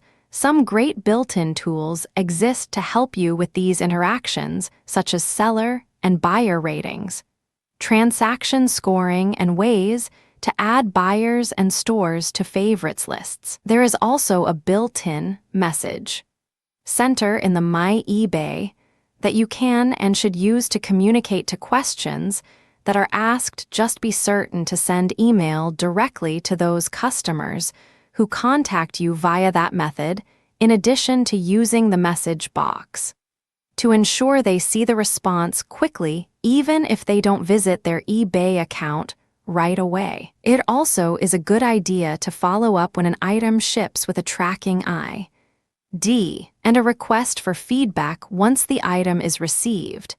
And if you have other items or an eBay store, take the opportunity to point out any complementary or related items that may catch this buyer's fancy. Keeping loyal customers. While keeping a customer contact list and identifying by repeat buyers which customer is a repeat and thus loyal buyer, there is another aspect that you need to consider, mainly the profit margin and return rate on any investment you have with that customer. If you have a customer who spends approximately $100 a year with you, then it is well worth a Christmas card or note 2 or 3 times a year.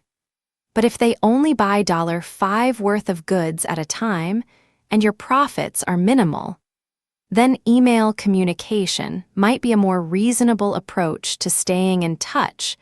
But staying in touch and keeping them aware of your presence is vital to a successful ongoing relationship. Some other practices that just make good business sense include following through. When you promise something, make it happen. Failing even once will discredit you unless you catch it in advance and let the customer know what is happening and provide alternatives for them or work out a suitable recompense. Trust them, especially when costs are high and you have had a few bad experiences.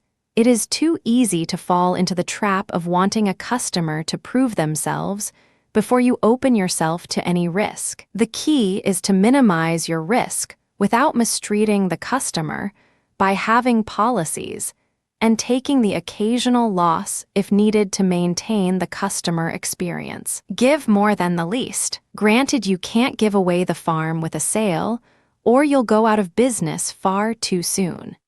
But adding personalized thank you letters or upgrading to a faster delivery service, if the customer has expressed concern, can go a long way to turn an impulse buyer into someone who adds your user ID to his list of favorites. Hire good help. You and your staff are your company as far as your customer is concerned.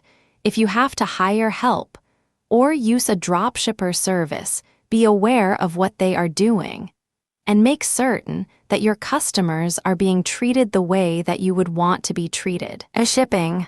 A major aspect of communication in any online business is how fast you ship, the method you use to ship and track, and whether or not you let the customer in on your strategies. Ideally, you will have a day or two, a week on which you regularly ship and make exceptions to ship faster as needed, identifying these. Ship days in your online auctions or stores is a great way to start to keep the customer informed.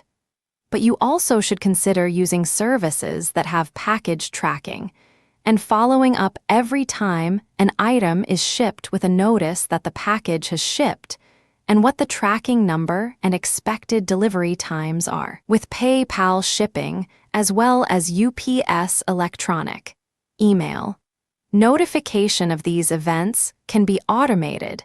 But whether you rely on your service or do it manually, proper notification and tracking of delivery is vital to your customer's opinion of you and your company. Suggested shippers. The post office is a great resource, and it is cost-effective, fairly reliable, and close. So why not use them exclusively for your shipping needs? Because while delivering letters and small packages is what they do not necessarily do it the best, the fastest, or even hold on for the shocker. The cheapest, depending on your goods and when and how much protection you need. The post office, as great as it is, may not be best for you. To help you decide, let's go over a few of your available options and just see which makes sense. Shipping options. Shipping from residential vs. business locations is more expensive, mostly due to the fact that large trucks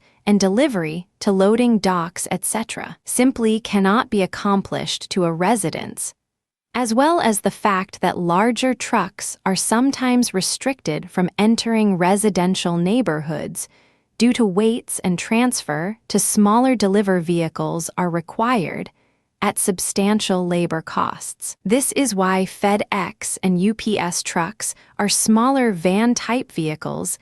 It allows them to go anywhere, albeit at a smaller load level than a full vehicle. Choosing a shipping company. Which shipping service is right for you depends in large part of the types and size/weight of goods you will be shipping. The two basic types of shippers are freight and door-to-door shippers.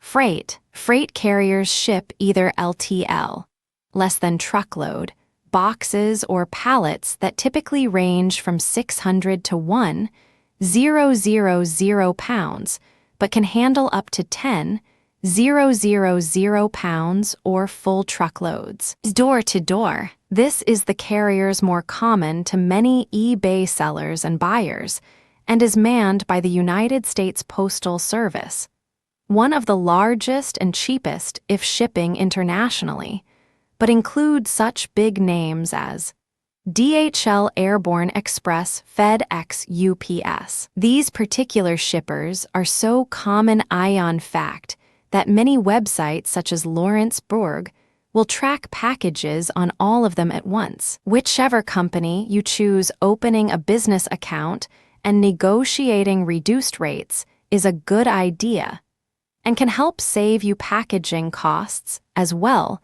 since account members normally receive free boxes and packaging materials. 8. Feedback. Word of mouth and a business's reputation are the single most important long-term assets a company has, And one of the unique features that have contributed to eBay's success in the marketplace is that they provided a means for this recognition to be tracked in their online auction format. Unlike many other sites, where it was difficult, if not impossible, to see how long a seller had been in business and how many transactions they had made, to whom and with what degree of satisfaction, all of this is as simple as looking at the seller's user ID and rating at the top right of any given listing on eBay. Communications is the key to sellers trusting and returning to a specific seller.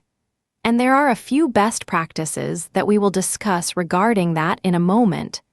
But the method used to track and display a successful seller and rate them is what the feedback system eBay has in place is all about.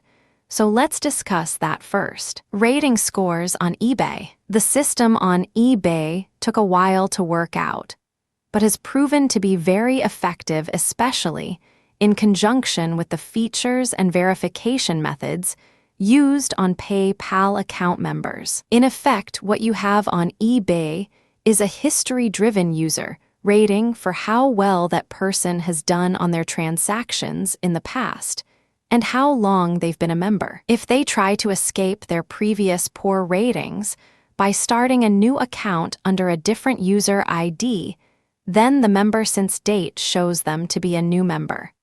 And any claims by them of problems or other reasons for not using their previous account can be viewed with the skepticism such claims would deserve. The only real problem with the system is that long-term members in good standing are often targeted by scammers who attempt to take over their accounts with phishing, emails, and other methods, and impersonate them. This normally is pretty obvious if you check the seller's or buyer's previous history, or if they try to talk you into going outside channels for any reason, though, and is not very common with the security measures that eBay has in place to prevent this sort of behavior. How the ratings work. With eBay, every seller and buyer has a unique user ID that is chosen by them whenever they create their seller and buyer accounts. With each successful auction, points are awarded,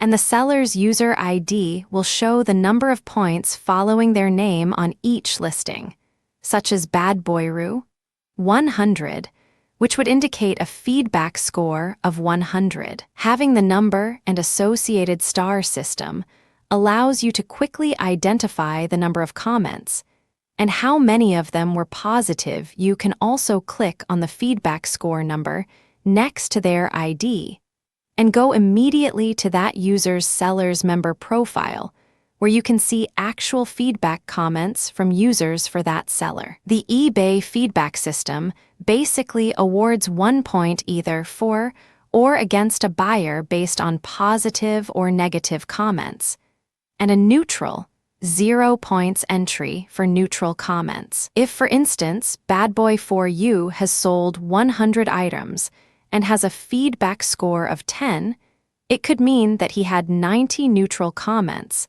and 10 positive, or more likely, that he has as many negative as positive comments. For every 10 positive comments, BTW, a star icon, is generated to allow for quick summaries of points. Stars, the color of a star next to a user ID, indicates the number of points in a graduated pattern as follows. Yellow equals 10 to 49 points. Blue equals 50 to 99 points. Turquoise equals 100 to 499 points. Purple equals 500 to 999 points. Red equals 1, 000 to 4, 999 points. Green equals 5, 000 to 9, 999 points. Yellow equals 10, 000 to 24, 999 points. Turquoise equals 25, 000 to 49, 999 points. Purple equals 50, 000 to 99, 999 points. Red equals 100, 000 or higher. Feedback given is permanent, so be certain to leave only accurate and truthful comments. And only after you are certain the seller or buyer has done all they are going to do to assist you. What to look for: whether you are a seller looking over a potential buyer to decide whether to reject their bid, or maybe make an exception at their request to your bid requirements. Or a buyer worried that your online funds are at risk if you cannot trust this vendor. The heart of eBay's security system is a community-driven feedback profile that lists how well that user has played with others in the past. Identifying how long they've been a member is the first most important thing to look for. And then the percentage of positive points, as well as the number of transactions, is the next most important point. Every transaction that occurs has the opportunity for 2 feedbacks to be left, one for the seller and one for the buyer. Each has one of 3 ratings: positive, neutral, and negative, and allows for a short comment to be given. The ratings that are left are calculated and listing in their member profile as follows. Bad Boy For You has a feedback score of 10. All this tells you is that he has 10 positive feedback points. But if you go into his member profile, you may see that his score of 10 represents 1% positive feedback from 100 sales, which would not be good, or it could represent a higher percentage of positive feedback, but a correspondingly high number of negative feedbacks, and such would be shown in the positive feedback percentage. As a seller, you want to strive to have as many positives and as few negatives as possible, and to encourage all your buyers to provide you feedback once the transaction is completed. Handling poor feedback: sometimes you will get neutral or negative feedback when it was not deserved or out of spite. Or perhaps the buyer confused you with another seller. At any rate, these cases do happen from time to time, and under normal conditions, these comments do become a permanent part of your member profile. However, you are allowed to add a comment of your own explaining the situation. Add in cases where you feel strongly. eBay does have policies in place that may allow you, in conjunction with the person posting the comment, to retract it or take additional actions. For example, 1. You can always reply to feedback received to put a permanent comment beside the buyer's comment. Remember that this will be viewed by potential other customers and needs to be kind and open, not an indictment of the buyer in question or hateful, as that will backfire. 2. You can follow up with one additional comment to feedback that you have already left to add clarification if needed. 3. If both parties agree, you can mutually withdraw the feedback, and it will no longer count in your score, either good or bad.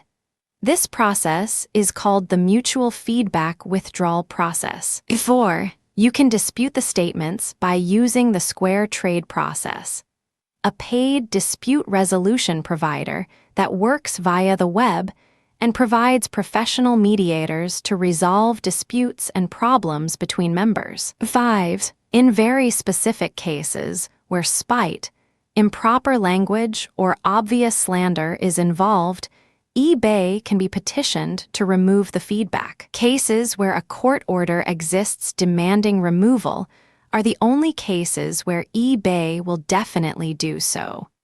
But there are options available to file for removal of comments if you consider it warranted. 6.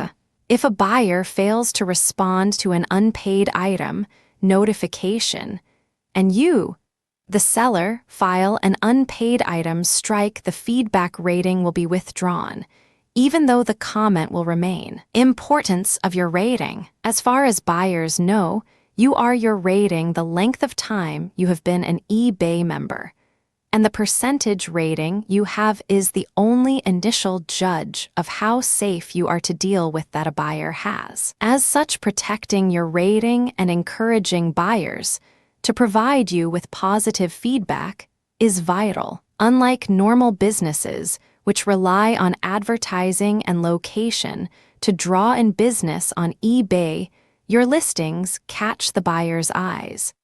But your feedback rating and how long you've been a member is what assures them you are worthy of their trust. If you fail to maintain a high percentage of positive scoring from your customers, you will begin to notice a slackening of sales. Encouraging feedback. One way to help encourage feedback is to offer a bonus such as a discount on future purchases, an emailed PDF of eBay buying tips, useful computer suggestions, etc., or some other low-cost but useful information that you can share with your customers upon receiving positive feedback. Of course, the easiest way to get positive feedback is to ask for it. It is surprising how many people fail to let a buyer know when they leave good feedback, or of those who do, how few think to ask for the buyer to do the same once they receive the goods and confirm they are as expected. Regardless of how you accomplish it, you need a system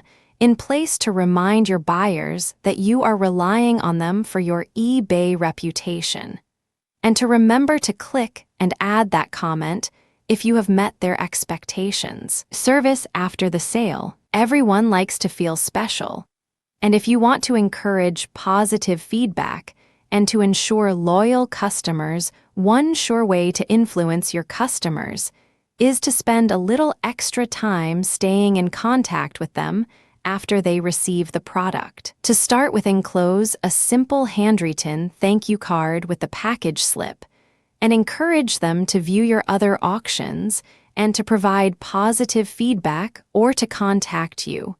Provide contact details on the card if there is any problem that you can help them with. The art of managing customers has a name: CRM, or Customer Relations Management, and many companies have dedicated systems and software to enable them to track loyal customers and stay in touch with them after the sales. The truth is that most customers do want to feel like they are important to your business and that you care about them, but if you don't tell them or stay in contact in some form or another, they will of course believe that you feel this is not true. The key to knowing how much attention to provide a specific customer and how much you can afford to spend on them to retain their goodwill and hopefully future business is not always straightforward, though after all, not every customer is worth investing multiple contacts in. Not to say the person is not worthy of your time and energy, but multiple mailings to a one-time customer can cut into profits quickly, with no future revenue potential. Understanding who to include. If your product and business tends to have high repeat customers, such as vitamin and health product sales, then generating ongoing communication systems, either by mail, email, or online, is a value that should be maintained. If, however, you specialize in one-shot sales and novelty items, then just including notes with your contact information and a thank you with the product should be enough. It is a good idea to try and keep track of repeat sales even in these cases, however, and to have a series of repeat buyer cards that recognize that they have purchased from you before to include for those special buyers. In many cases, creating an online newsletter and subscribing those who are interested is a great idea too. The sorts of incentives to get buyers to sign up for such newsletters that can be beneficial to you include offering special features to them, one-time or ongoing discount, informing them first about new products, sending them promotional offer, value returned. If you have any kind of incentive or bonus/discount plan in place, you need to keep track of the return you get from each customer vs. the cost of the plan and adjust your system accordingly. Successful feedback. Since obtaining successful, positive feedback is so vital Especially during your early months in business, you need to make certain you do all you can to encourage it. Even if you have to set up a live chat, a special customer service email address, provide your phone number with every order, etc. Taking the extra time to provide this type of service and level of quality will assure you that your customers are happy. Happy customer equal positive feedback, which equals a successful eBay business model.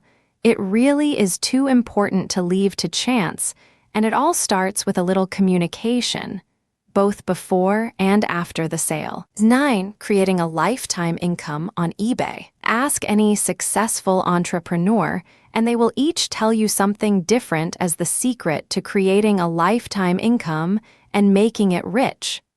Multiple revenue streams, cash flow management, repeat customers. And they are all right. The problem is that for every person creating their own lifetime income in their own specialized field is unique. Fortunately, for us, we're using eBay as our marketplace, so there are some rules and best practices that apply more or less universally and can be shared. Common sense rules. First and foremost, if you want to earn a living off eBay sales, especially an ongoing lifetime income, which even having a career can no longer assure you in our day and age, you need to follow some good common sense rules of business that apply whether or not your company is in online sales, a la eBay or not. Some of the better know of these include: 1. Know what it is you want to get out of a business before you start it. 2. Create a business plan and keep it updated. 3. Sell the best products or services available at a fair price. 4. Specialize in one area per business and run multiple businesses if you need to branch out. 5. Train both yourself and your employees in all aspects of running your business and customer service. 6. Outsource both the manufacturing and materials handling/shipping if possible. 7. Keep a minimum inventory on hand, using a just-in-time delivery and ordering system whenever possible. 8. Have enough financing in place, with excess available for emergencies. 9. Keep a list of all current and potential customers. 10.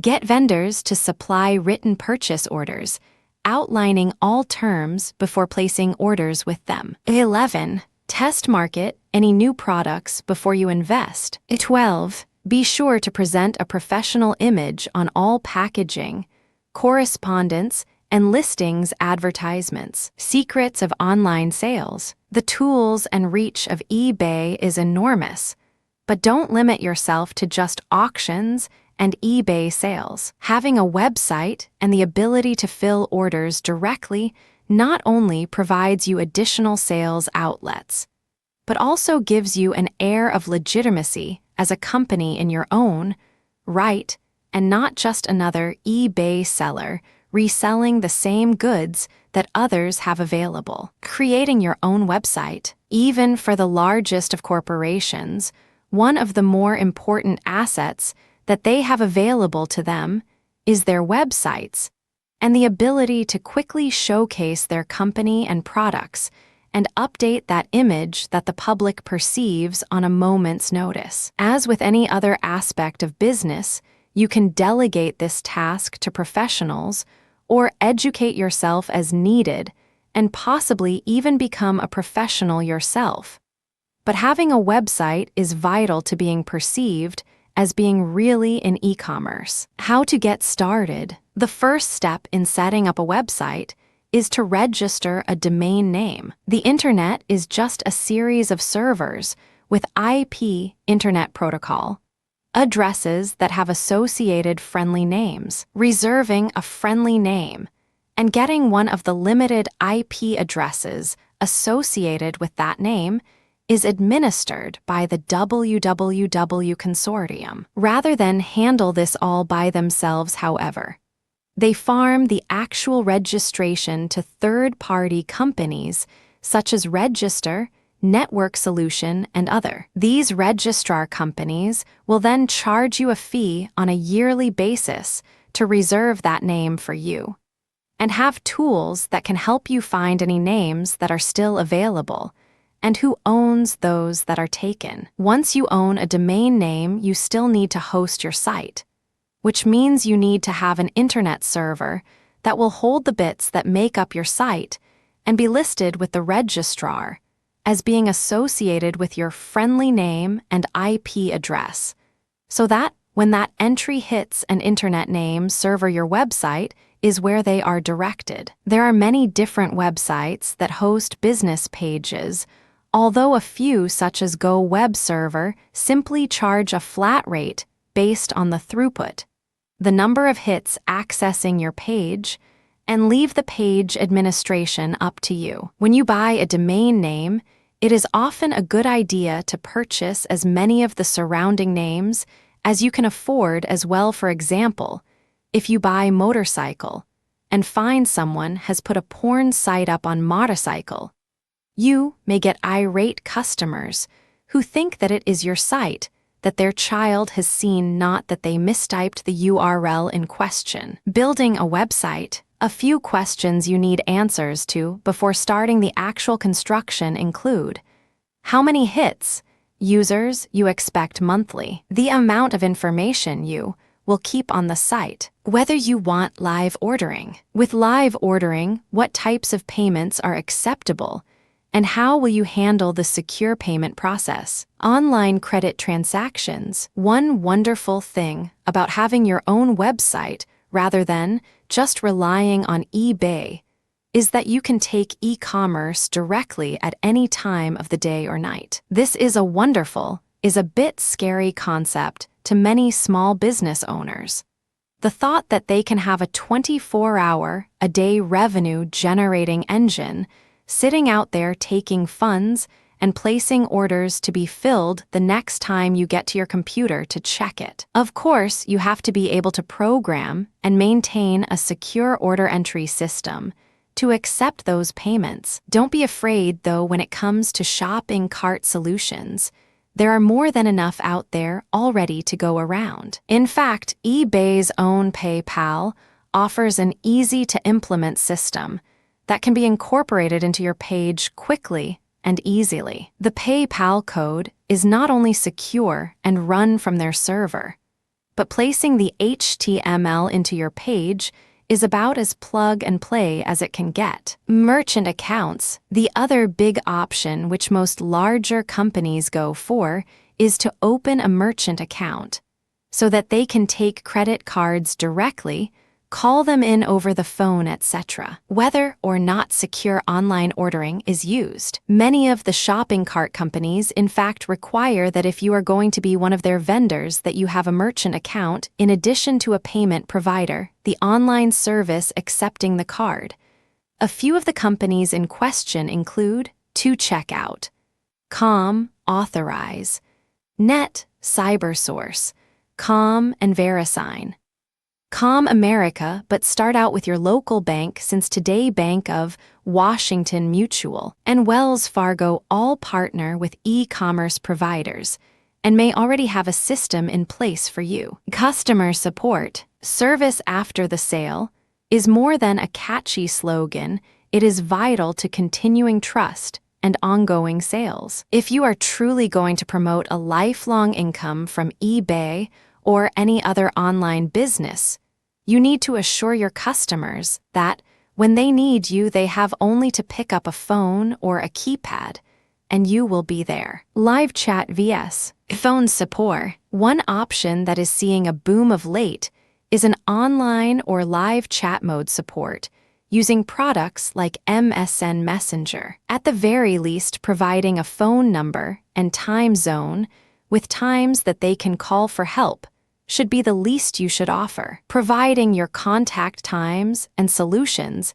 even if never needed, provide your customers the feeling that they are dealing with someone who cares. Managing mailing lists. Since your customers are your single greatest asset, and keeping them coming back is the only way to ensure a lifelong business income, You need to treat both them and their contact information with respect. Maintain a secure tracking and accounting system that is protected and encrypted and confirmed on a regular basis. You also should avoid ever selling your customers' contact information and should advertise that it is your policy not to do so with them. Minimizing fraud. Odds are that sooner or later, you will be defrauded in one way or another. Online frauds are relatively easy to pull off and hard to trace, but your first line of defense should be having policies and procedures in place to help minimize the likelihood of your getting hit. These include some form of the following.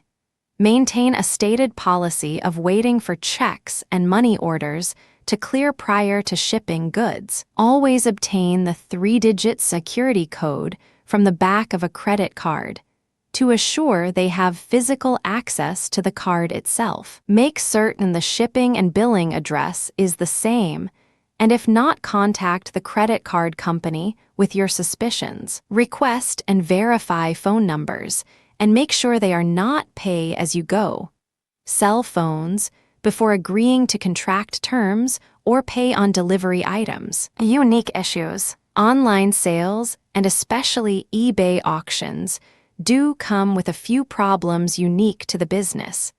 And if you are going to have a lifelong business income, you need to be aware of and prepare for the scams and problems that can occur. You also need to warn your customers that direct contacts supposedly from you and second chance offers or sales outside of eBay that they did not initiate are not safe, and to contact you directly anytime they receive such a notice. A few of the common scams and problems that you need to brush up on include phishing. This is a common trick in which a scammer sends an email that looks like it is from you or eBay regarding a transaction or your account in an attempt to get information or your password. Never log into your eBay account from a link that you receive, and warn your customers of this as well. Many phish emails are easy to spot due to errors in spelling or questionable requests,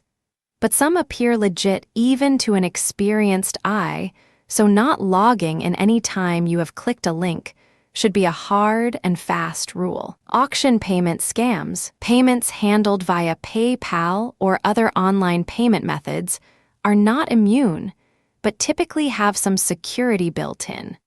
However, with large items, escrow services or bonding services are utilized, and in many cases, either fake companies or forged money orders are used to bilk sellers. Be wary of any business you have not dealt with personally in the past, and of any cases where you are asked to accept a third-party or oversized payment and refund the difference. The following are good ways to help determine if an escrow service is valid.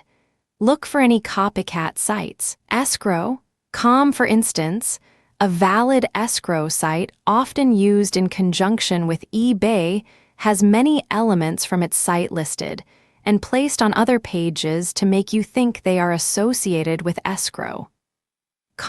Call the customer service and other phone numbers. Read all of the fine print. Many of the scam sites have misspellings or sloppy content.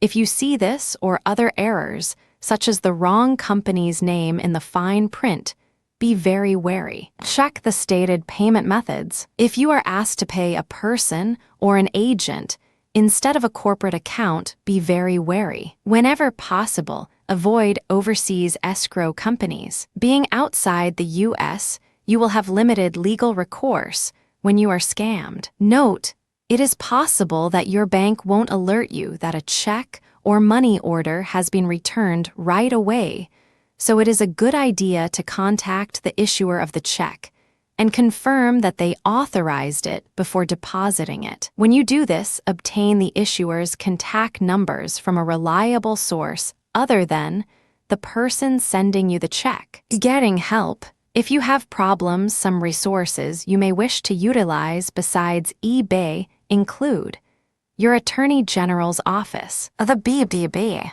Federal Trade Commission, 10 eBay stores, and reducing fees. One of the great things about eBay is that it offers almost anyone who can use a mouse more than just a venue to present auction items at a fair price. It offers tools, advanced selling features, communities, and even free training to help you make the most out of their offerings, one of the greatest of which for a small business owner is the ability to set up an eBay store. Not only is the eBay store a wonderfully inexpensive way to get into online sales and have an actual storefront with an enterprise-level back-end support, but it can save even moderate eBay sellers a substantial amount on their listing fees.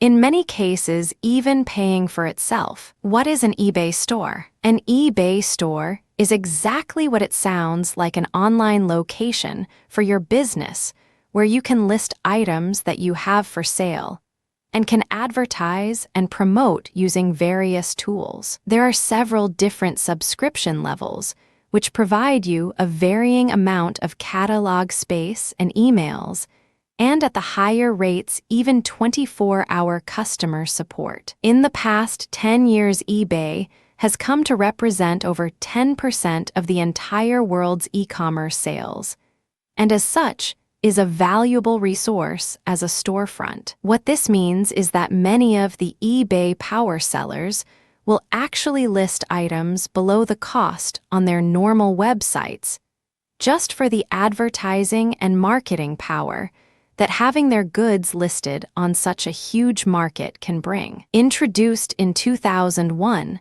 as a way for sellers to cross-sell products, the stores at that time were not very popular, but with the shift against advertising websites on eBay being enforced, more and more utilizing eBay stores became much more popular, since you can cost-effectively advertise your product lines and brand name in this manner. Getting the benefit of an eBay store means sellers have to pay a subscription fee and still have insertion, final value, and option fees, although at a reduced cost for items in the store. A recent change that further enhances the store's capabilities was to allow searches to list eBay store entries if less than 10 auction listings are found for a search query, and to allow for almost complete customization, making it even more attractive to have an eBay store than to run a standalone website. Subscription levels. There are basically 3 levels of stores that you can subscribe to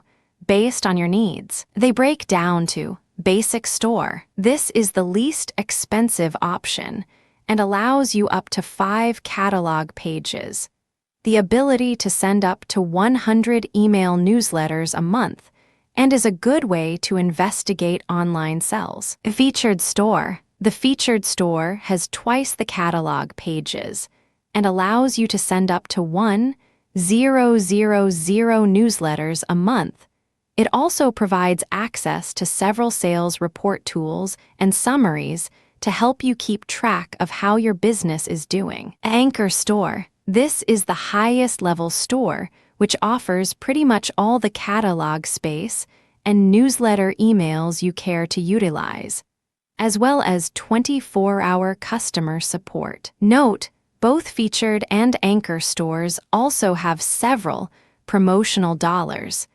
They are given to spend on eBay keyword advertising on a quarterly basis. Keywords allow searches such as motorcycle to return your store banner if you purchase rights to that keyword. Pros of an eBay store. For regular auctions that run from 7 to 10 days and average a cost of 35 cents each, the same item can be listed for 30 days in an eBay store for only 0.02 cents, with insertion fees as low as $0.02 and maxing out at $0.08, and the ability to have any quantity of items with a single listing. The eBay store is obviously a bargain for volume sellers. Final value fees still apply, but the savings over a normal listing can be substantial. Cons of an eBay store: the addition of the monthly subscription fee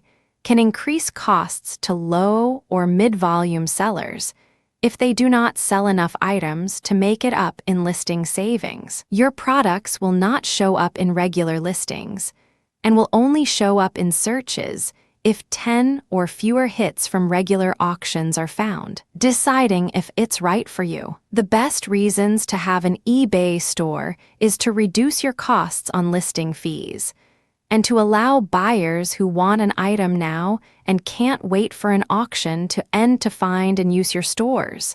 Store listings. Just as they would a retail outlet, you effectively are tapping into the huge market eBay has created and redirecting customers who are searching for a bargain to an immediate sale type of transaction. Surprisingly, studies have shown that eBay store traffic sales conversion rates vs. normal website hit vs. sales rates range from 19% to 1,100% greater. This means that over 2% of the people visiting an eBay store will make a purchase, which is more than 3 times the normal conversion rate on most websites. In terms of return, eBay stores are simply one of the most cost-efficient ways of creating an online store that are out there today. Since eBay allows you to customize the HTML and can incorporate eBay into a back-end database system, eBay is rapidly becoming more than just an auction site and eBay Store Center, but is approaching the nirvana on e-commerce and becoming the engine to drive online sales. With reduced costs in designing, tracking, and marketing an eBay store, and the entire functionality of eBay's enterprise-level platform to back your business, as well as the market recognition and acceptance that eBay has come to have there, is little question that eBay stores are valid resources for many, if not most, high-volume sellers. Types of goods, high-dollar and one-of-kind items are not really what you open eBay stores for. Although savings on listings fees, even when using the auction format, will often pay the difference. Successful eBay stores list items that you expect to sell in quantity, and for which you intend to maintain numerous listings at any given time. Since the final value fee, FNF, still applies, having the added cost of an eBay store for items that you will only list once or twice, and that may sell for a high price, simply doesn't make sense, especially in light of the item not showing in regular listings if it is in an eBay store. However, goods such as office supplies, electronics, import goods, or any other high-volume mid to low-priced item that you are going to be selling in quantity is ideal for selling in a store. One feature that should be used when listing items you intend to keep as a store inventory item, if the good until canceled or GTC option, which will relist the item after the 30-day listing, is up automatically until the available quantity is all sold. There is no fee for using the GTC feature, but it needs to be selected during the initial listing as it cannot be applied to existing listings. Qualifying. Unlike the difficult and sometimes overwhelming work you have to do to qualify for small business loans, and renting storefronts starting an eBay store is simple. All you really need to qualify to open an eBay store is a valid seller's account and one of the following: a feedback score of 20 or higher, have been ID verified, have a verified PayPal account in good standing. Costs. The subscription costs vary dramatically for the 3 tiers, as one might expect.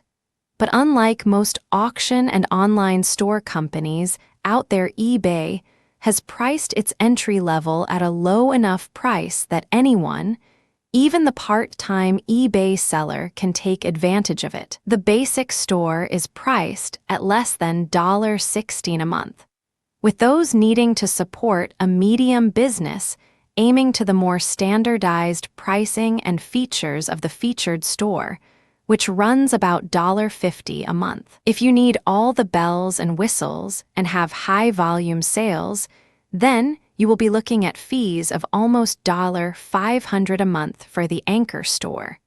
But the savings in listing fees alone may more than make up these costs. All 3 levels also offer sales management tools, which cost an additional $5 a month for the basic service and $16 a month for featured and anchor stores. Feature comparisons. If you like the idea of an eBay store, but wonder just what it is you get for the money, a basic feature comparison chart for the 3 levels can help you make up your mind. Working with an eBay store. When you do start your eBay store, you should be sure to take full advantage of all the features and options that you are paying for. You should also seriously consider paying for keywords to get your store noticed. Important facts to remember about your store that need to be worked around or taken advantage of include: items posted may take as long as 24 hours to appear. Listings can each have multiple items and take advantage of auction style,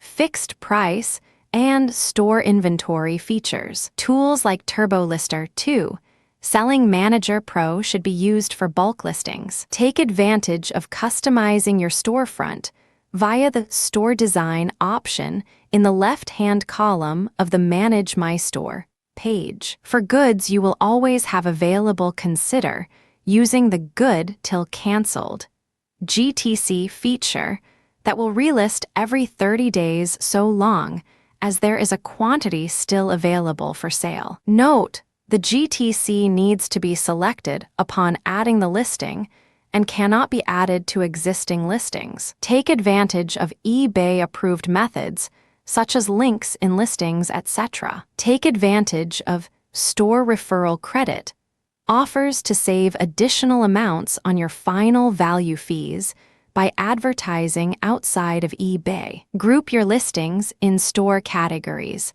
of which you can have a total of 300 spread across 3 levels. Take full advantage of your email marketing tools and newsletter mailing lists to advertise specials, new products, and encourage buyers to visit your store on a regular basis. If you have the accounting assistant feature, consider switching to or using QuickBooks Pro, Premier, or Enterprise editions of 04, 05, or 06, so you can take full advantage and automatically download data to your home accounting software. Linking outside of eBay. Obviously, links in listings inside of eBay can draw eBayers to your store, but some simple-to-implement methods to enhance visibility outside of eBay exist as well. Some no-cost solutions that you can start immediately include adding your store URL to your stationery, outgoing email and business cards, placing links to your URL on your business homepage or other websites that you control. Consider using programs like AdWords from Google or paying to list your business URL with search engines. A useful link to find out more about eBay stores or read articles and information regarding this exciting feature. Please check out the following sites.